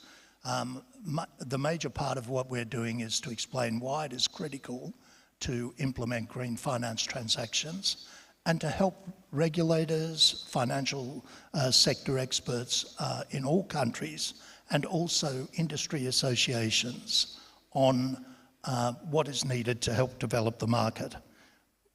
It's, so the major element that I'm involved in is policy dialogue. It's a separate department of the bank, and we undertake policy dialogue to enable these transactions. One thing that we have to recognise here is that investment is not enough, and that's been a recurring theme during this whole all the presentations. What we need to do is we need to mobilise more people into the green finance area, and I'll speak a little bit more about that in the next round of interventions. Mr. Asumani, please. Yeah, no, thank you. Thank you for that. Good morning, all. My name is Sharat Somani from KPMG. KPMG, as you know, is a professional services firm with over 350,000 people globally and presence in around 140 plus countries. What I thought I'll do is I'll split my opening remarks into two parts. First part is what KPMG is doing as far as our climate agenda is concerned. And then second is how are we working with our clients to deliver on the climate pledge that all our clients have made. So on the first part, I think being one of the biggest employer and employees, people are our biggest resources. Our primary focus is to ensure that we align our goals, objectives with what our people's aspirations are. So we have a four-pronged approach for our ESG agenda. We call it people, planet, prosperity, and governance. What we mean by people here is within KPMG, we are actually have rolled out a very strong ESG training program. So all our 350,000 people globally are going through a intense training on understanding what ESG aspects are and bringing an appreciation of how it needs to be applied in the business context, both internally as well as to our clients. We are also very aligned toward the diversity agenda. Close to 30% of our top leadership is now female leaders, and that is an important aspiration for not only KPMG but also for a number of our global clients. Within the people agenda, we have also decided that the capacity development and training is important, and we will set up digital platforms to impart that training both internally as well as externally. And this is, we have tied up with 4 universities globally to essentially structure those programs and deliver those online to our people as well as to our clients. And finally, I think well-being and mental health are very critical challenges in the current environment. And we have tied up with multiple organizations globally to ensure that the mental health remains a key addressable area for our people, and they have resources accessible to have a very good life. So that on the people front. The second, on the planet front, it's important to highlight that KPMG has committed to net zero commitments by 2030, and close to 81% of our power consumption is now renewable energy. So we are also signatories to RE100, and number of officers will be achieving RE100 status well before 2030. We also reduced our emissions by 22% last year compared to 2019 base. And that has been a key motivation for us to not only look at scope 1 and 2, but also scope 3 emissions. And this is where we have an internal carbon pricing. So our entire procurement supply chain is now based on the pricing evaluation of the carbon impact that we will have. The third one is on prosperity. How do we share the growth and the benefits with the society? And one of the key things is we want to work with the local communities where we are engaged in or where we are based. As I said, we are based in more than 140 countries, and we are actually working with disadvantaged youth in terms of helping them settle down professionally. Last year, we worked with over 1 million youth to help them get into mainstream jobs. And this was an important contribution to the society. Of course, KPMG pays taxes globally as well, and we have paid US $2 billion taxes to help governments run their programs as well. We also have invested around $181 million in the local communities to develop various programs. And finally, the governance aspect, I wanted to highlight that it's critical that governance is critically managed in terms of best practices, and which is where our entire supply chain is now ESG compliant, We look at the ESG credentials of all our suppliers. We also do materiality assessment and reporting as per GRI, and we have invested on $4 billion in terms of tech and talent to be incorporated in KPMG. So those are the 4 pillars of KPMG. If I can just add in a minute on what we are trying to do with our clients, we talked a lot about decarbonization, net zero roadmap, and sustainable finance. And these are the 3 imperatives that we have decided will be important for growth of our clients. We have set up an ASEAN decarbonization hub for KPMG, where we realize that it's not only KPMG which has to do, but we have to join hands with our partner organizations. So we have got other financial institutions and real economy companies on board to work with us on the broader transformation of the industry towards net zero. So those are our key initiatives. Thank you. Thank you. This forum is focusing on the financial company's role in accelerating net zero emissions. So I have a lot of questions for, I think, for you, Ms. Chan, how they set the targets of net zero goal and how you collect all the data to analyze related risks, and how the the leaderships are engaged in this whole process. For example, the directors and top management, and how you make decisions based on what kind of framework, following what kind of framework. So all this, there are so many questions, but we are a little bit time constrained. So for the beginning, what HSBC, how you are doing as a HSBC, as an individual bank? Thank you so much, Dr. Lee, and great pleasure to be here this morning. If I may have the slides up, please, I would like to just give a very quick overview of what we're doing on net zero. In terms of our approach, we actually have set our target to be a net zero bank in October 2020. And so we are aiming to achieve net zero in our operations and supply chain by 2030, and we aim to achieve net zero in our financed emissions, that is the emissions associated with the portfolio of our customers, by 2050. And so we set this ambition in 2020, and we've been keeping quite busy in putting together some of the building blocks.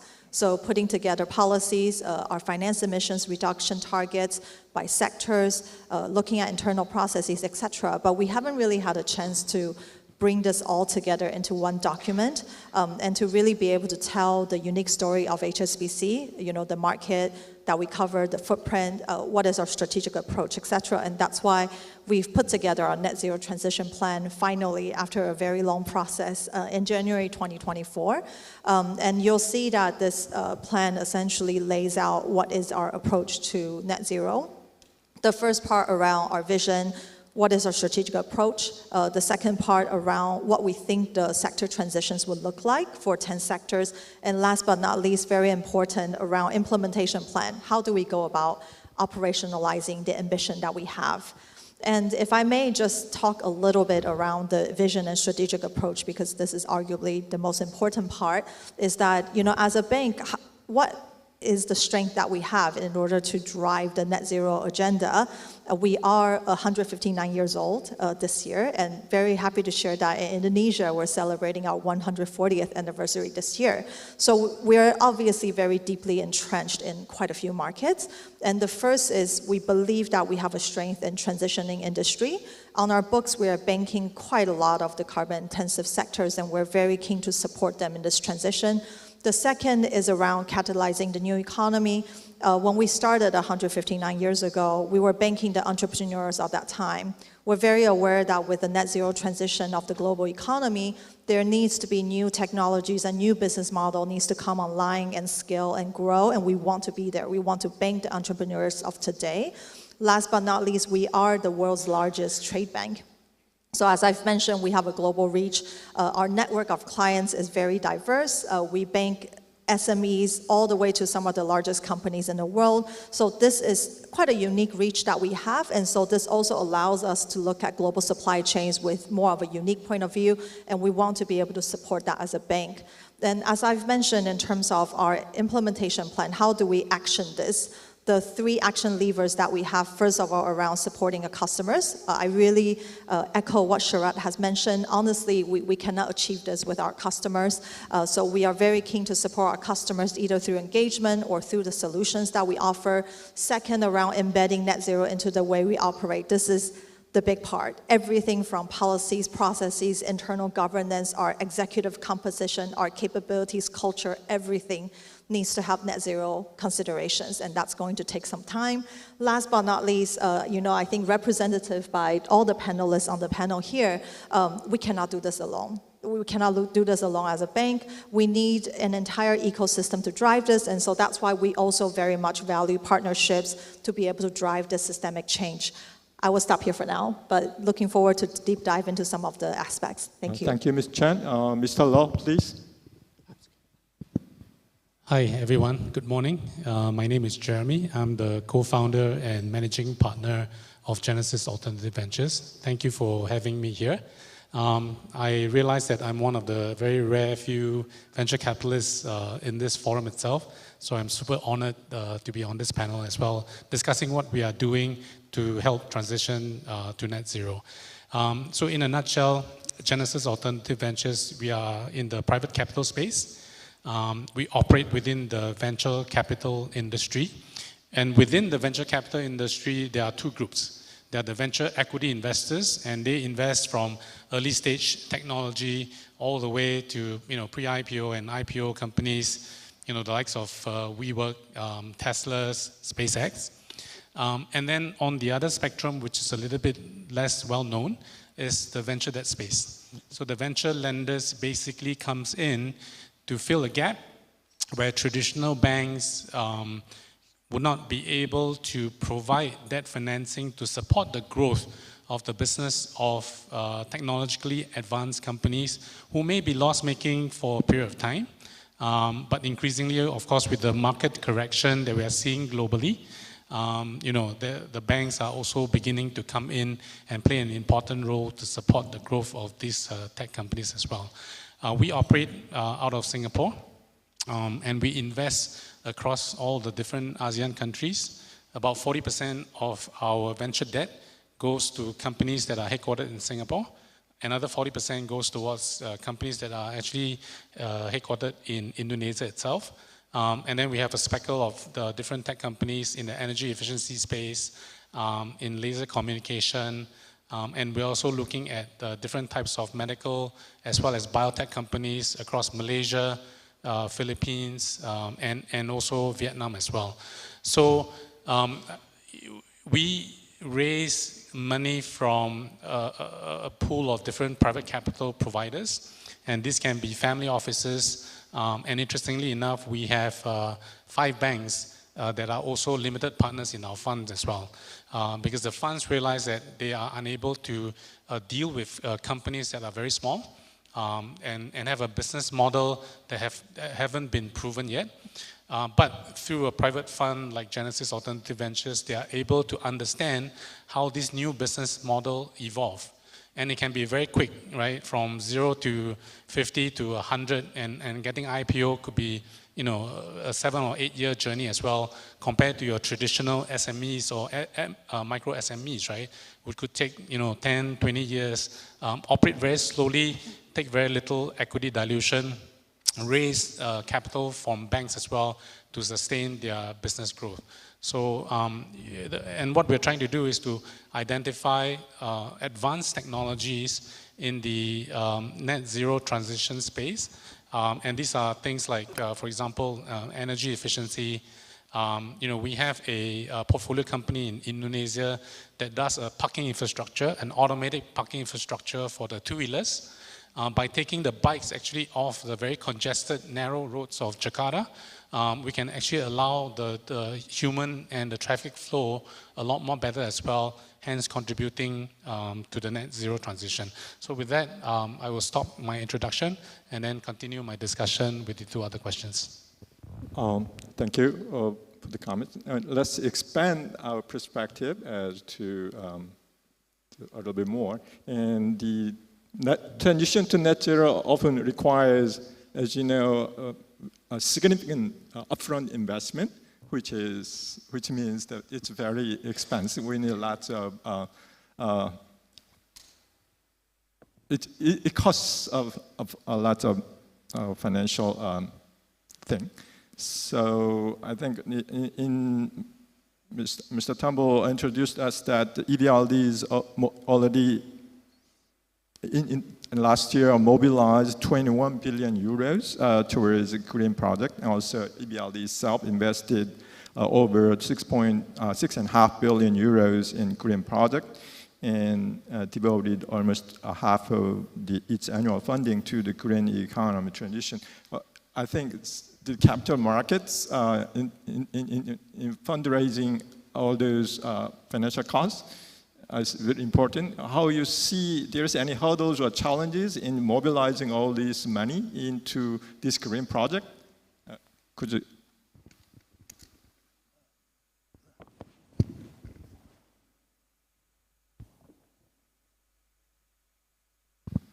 Obviously, mobilisation is the key to actually getting the green energy transition achieved, and that is true regardless of which region we're looking at, whether we're looking at Eastern Europe or whether we're looking at ASEAN. One of the clear issues that exist with mobilisation is that I think we all recognise that the best mobilisation tools tend to be the negotiable instruments such as bonds and equity. But quite regularly, the IFI methodology for recognising how much you're mobilising is still subject to a lot of flaws, and we still need to look at the way that we actually analyse these requirements. The other situation that we have is we need to start creating more products that investors want. And I know that sounds very simplistic, right? But in many cases, there is an expectation by investors that IFIs in particular are there to guarantee every risk that they don't want to assume. And that tends to be a little bit of a problem because IFI balance sheets are large, but they are finite. And every time that we do something like a first loss provision, it actually takes up a lot of our capital more than anything else. So it's actually very refreshing to come to a region where local currency bond market development and equity market development takes front and centre. This area is not new to me. I was actually part of the project team that developed Asian Bonds Online, and I'm really pleased to see that that passion for local currency markets still exists. Because one of the things that is actually underappreciated is that we need to involve local investors in the green energy transition towards net zero. It's absolutely critical. Why is that? Doesn't it matter that, couldn't we just get BlackRock to come in and guarantee everything and we'd be all okay? Well, the quick answer is no, because if you have a local investor, their footprint in the local market is large, but also their political clout is large. And that is something that seems to be completely under-recognised in many of the other regions of the world. The good news is it doesn't seem to be under-recognised here. The issue, of course, is that we still have local currency markets which are dwarfed, bond markets and equity markets, which are really dwarfed by the size of the banking system. And we recognise that the banking system is constrained from the type of assistance or products that they can support. And so with that in mind, right, we need to look at developing products for the longer dated local currency investment. Now, this is actually a strong plus within ASEAN. For instance, the National Pension Scheme of Korea, I think, is the second largest government pension agency in the world. And if we can mobilise products that will suit their investment criteria, then we're going a long way to developing a much more meaningful market. The other thing that I'd like to just talk about very, very briefly is that one of the areas that we need to service, and we recognise this, there were some very good presentations earlier, we recognise that we need to service the SME sector. And the requirements, the potential requirements that are laid down on things like CSRD in Europe require over 2,000 data points, right, for reporting. Now, the reality is we can't, SMEs can't actually provide that. So it's good to see here that we've got institutions that are looking at refining data and making it available to a much broader range of participants than currently exists in Europe.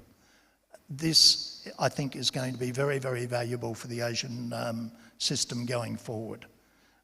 ASEAN is one of the leading regions for local currency bond market and equity market development, and I applaud the approach that's been adopted. We need to recognise that the green and sustainable bond market and green and sustainable equity products are only a subset of the broader capital market equation. So while we focus on these, we also need to focus on what I call the plumbing.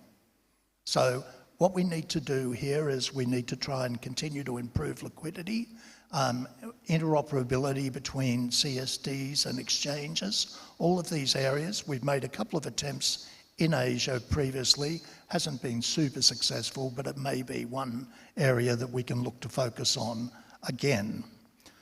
Now, there's one other area that is very, very near and dear to my heart. If anyone has read the latest Asian Bond Monitor, you'll notice that I prepared a slide with another former colleague on transition instruments. It's absolutely critical for developing markets that transition instruments receive a lot more credibility globally. At the moment, a lot of transition bonds are actually viewed as being an Asian instrument. And until they get incorporated into the wider taxonomy, that's where they'll stay. And as quite a few people have reported earlier, it's only about 2% of the total green bond market. So this is the area that we need to look at.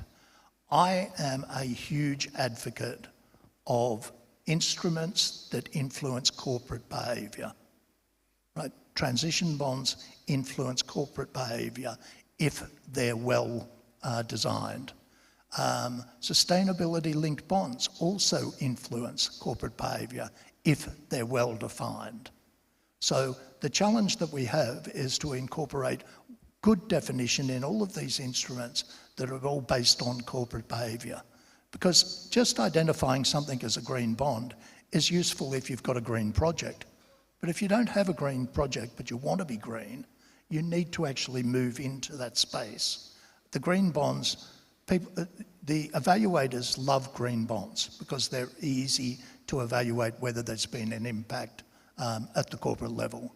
But the reality is that even a brown polluter can issue probably 15% of their portfolio in green bonds because they will have green projects. So I'm a big advocate of what is being done in Asia. I'm seeing some very positive steps because I know that ICMA is now looking at transition bonds, which is a step in the right direction. But I do encourage all policymakers to make this very strong push to the area. If you don't get everything you want, just get enough to get it on board is what I would say. And with that, I'll pass across to my other learned speakers. Thank you, Mr. Turnbull. In previous keynote speech, Mr. Kwan mentioned that the financial sector can leverage its unique position to influence in capital deployment and also innovation and development.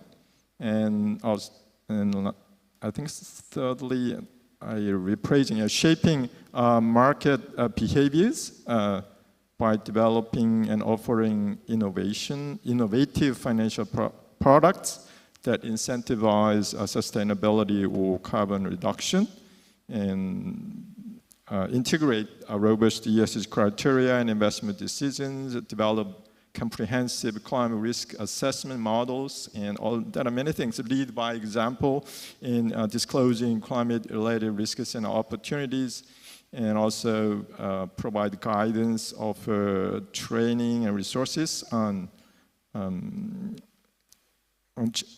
changing behavior to natural goal, and also there are many good things, but as you're working in consulting firm and accounting firm, how would you see what kind of challenges, hurdles, Mr.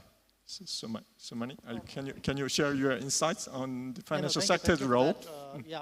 Just to that question and also to the point previously made, I think there's a lot of opportunity for raising alternate sources of financing in the region. You talked about local currency bonds, insurance companies, pension funds. You mentioned about Korean pension fund as well. There's a fairly limited tapping of funds which has happened in this market, right? If you look at local currency bonds, it has probably happened in Malaysia to a great extent. Singapore is running a green bond program for $30 billion to finance green infrastructure projects, right? So that's happening. But the real challenge to my mind is not necessarily in the availability of financing, but it is more about the capacity to create right projects to tap on the financing. And this is where we see three aspects to look at, right? One is the commitment of the stakeholders. When we talk to the real economy sector, it is actually the commitment from the board, the C-suite, to actually make the transition happen, which is important. So that's the first C of commitment. The second is capacity development. We realize that a number of companies have their net zero targets set out, but they don't necessarily have the capacity to implement the short-term, medium-term, and long-term programs to actually move forward towards net zero aspirations. And this is where the capacity development in terms of sharing the best practices will be important. Sharing use cases of where the successful projects have been implemented would be very critical. And the third is, of course, communication. It is important that what is the baseline, where are we starting with is important to be communicated, because once we have the baseline agreed, then only we can do the incremental approach of moving towards the net zero aspirations. So, and today with the thanks to data and technology, there's a very strong ability to find out where the baseline are, what the data we are looking at, and come up with some credible communication strategy for our stakeholders so that they know where we stand as far as the net zero emissions are concerned and what the trajectory is going to be going forward.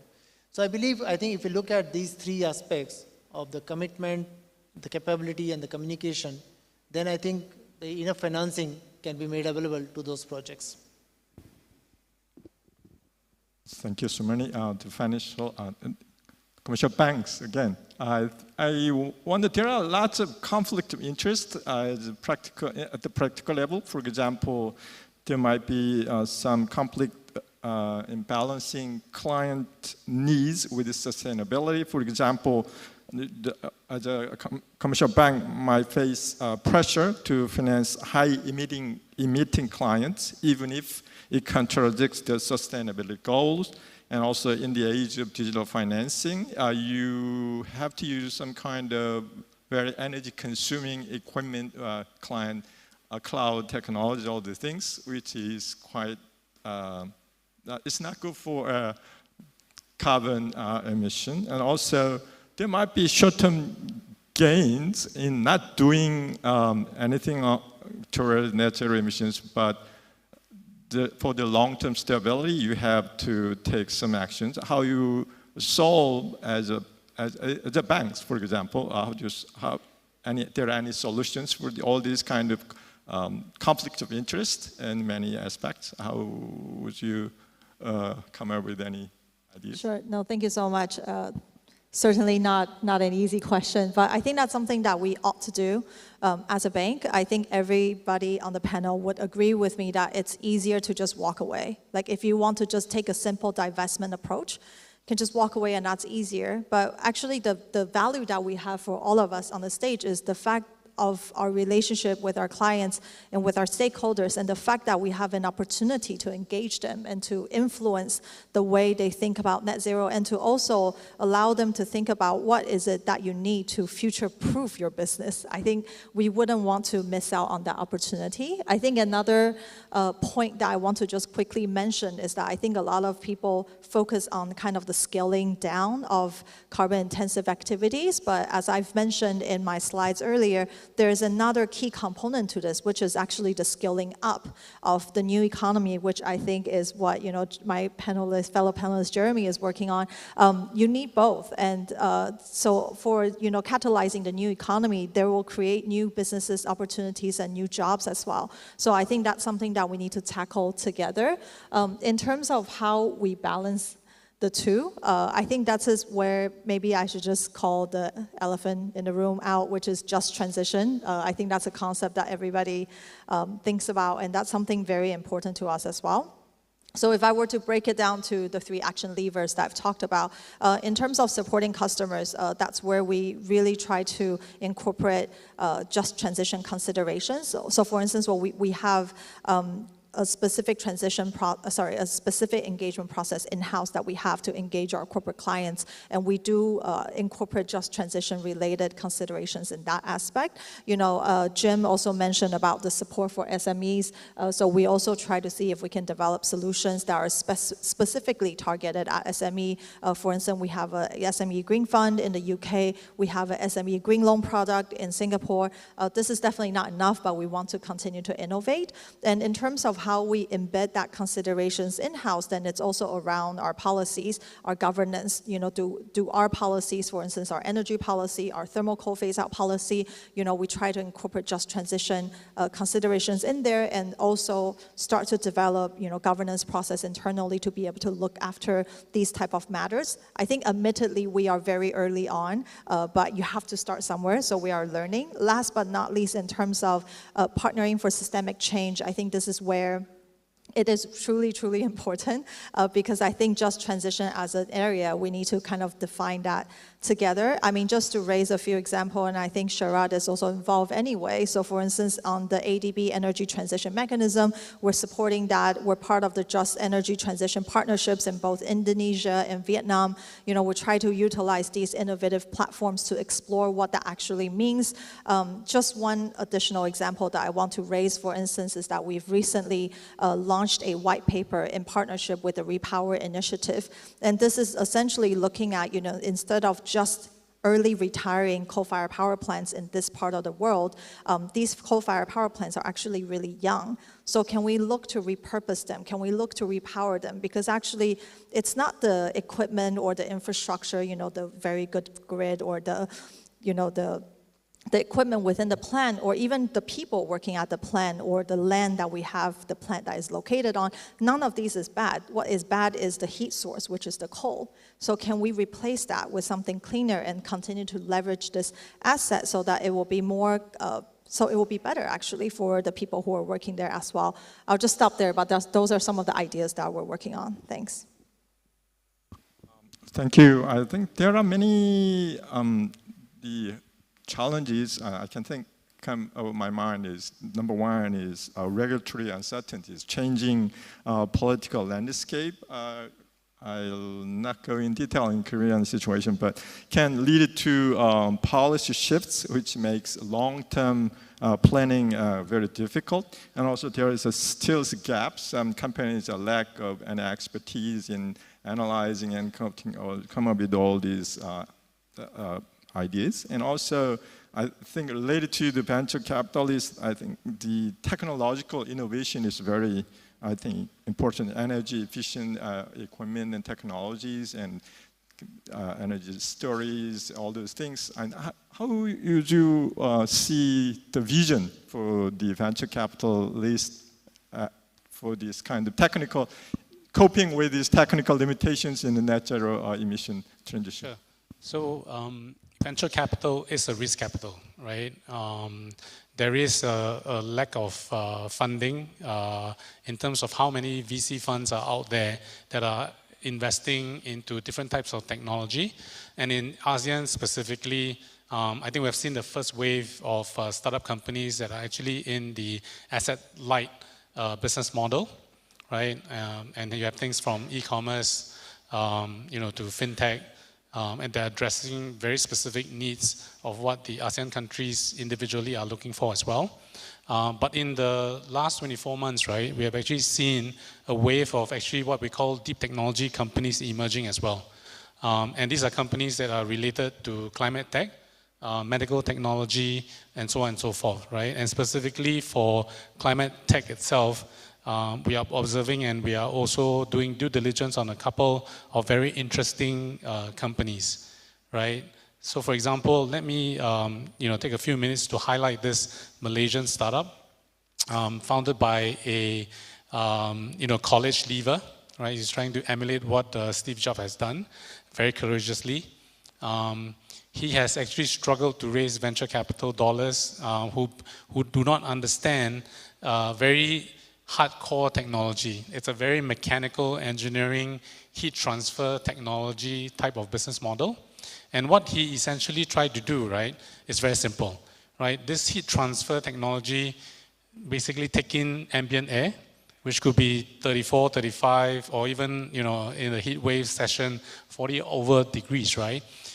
Bring it into this equipment that they have built, and then what they do is they try to bring the temperature down by 1 or 2 degrees. And in that process, and I'm not doing justice by doing this very simplistically, but what they're doing basically by bringing the temperature down 1 or 2 degrees, right, if they create 2 different types of renewable energy source. And mind you, this is from the ambient temperature, so it's free, right? The customer doesn't have to pay for it at all. They create heat energy and they create cooling air as well. So what the heat energy does, for example, a luxury hotel in Singapore, and there's also another one in Indonesia does, is use the heat energy to replace the LNG fired burner, right, that heats up the guest room's hot water, right? They shut down this LNG, use this machine as a replacement. There's carbon emission reduction straight away. There's energy consumption reduction by at least 40 to 50%. But not forget about the cool air, right? So what do they do with the cool air? They pump it into environment like this, right? That basically reduces or replaces the need for air conditioning, right? Which is also a source of emission for GHG as well. Brilliant technology, a very brilliant Malaysian young mind, but struggle to raise venture capital financing.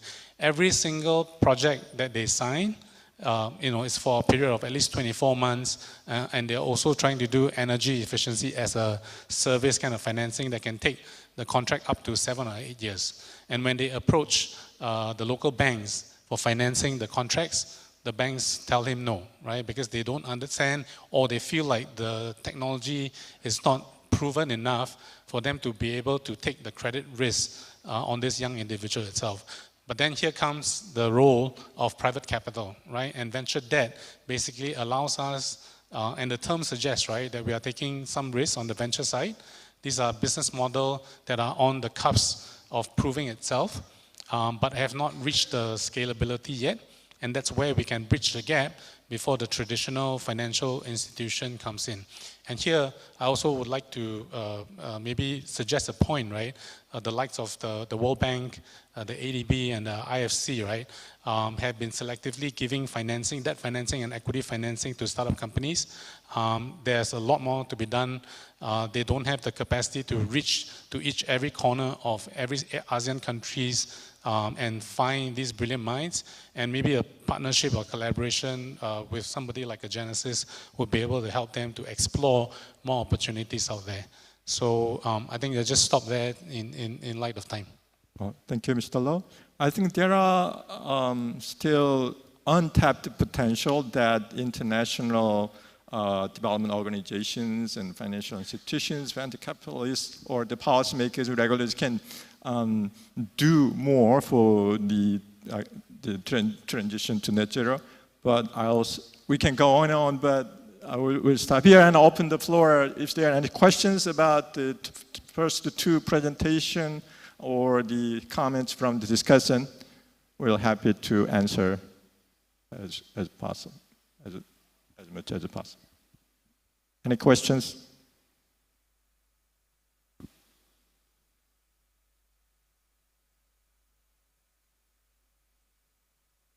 No. I think I'll take no question as a successful explanation on this subject. So I'll stop here. Thank you for listening our discussions and presentation. Thank you so much.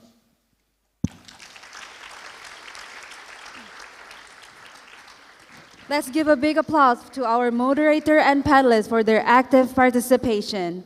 I would like to request our speakers to return to their respective tables below the stage.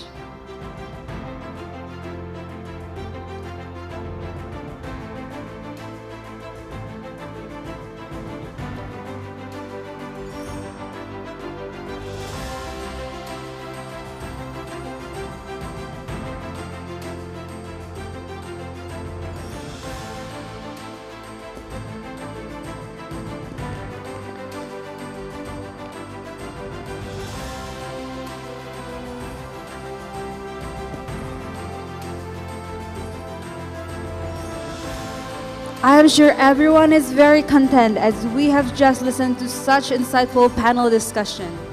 To lift our spirits, let's give another round of applause for all of us.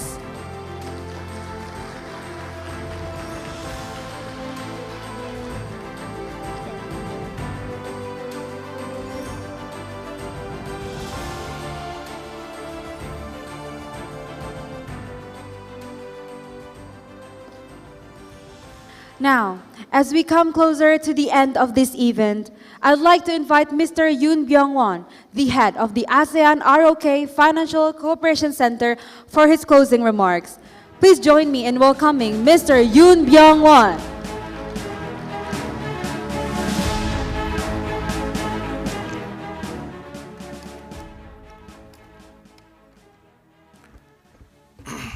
Excellencies, distinguished guests, ladies and gentlemen, as we conclude this remarkable 2024 Asean-Rok Financial Cooperation Forum, I got to thank you all, speakers and participants, for making this forum such a great success.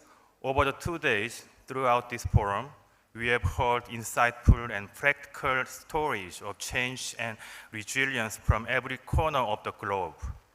And we witnessed the transformative power of collective action and the potential of technology to drive positive change. Now we are not just delegation or experts, we are catalysts for change. Let us translate our discussions into concrete actions and our aspiration into realities. Sustainability is not just a goal, it's a long journey that requires persistence and collaborations. Our efforts last 2 days will share a better tomorrow for future generations. Thank you again to everyone who has contributed to this forum. Let's keep working together for a world where everyone can thrive and our planet stays healthy. Thank you very much.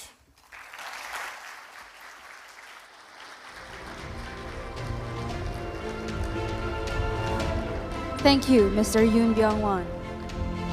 Ladies and gentlemen, today's succinct yet insightful forum has come to an end. I believe today's forum will serve as a catalyst for greater collaboration and efforts towards sustainable finance. Now, the networking lunch will soon be served as a buffet outside. Please enjoy your lunch at your leisure. It has been my utmost pleasure to be your master of ceremony for 2 days. I'm Shifa Shahira, signing out. Thank you.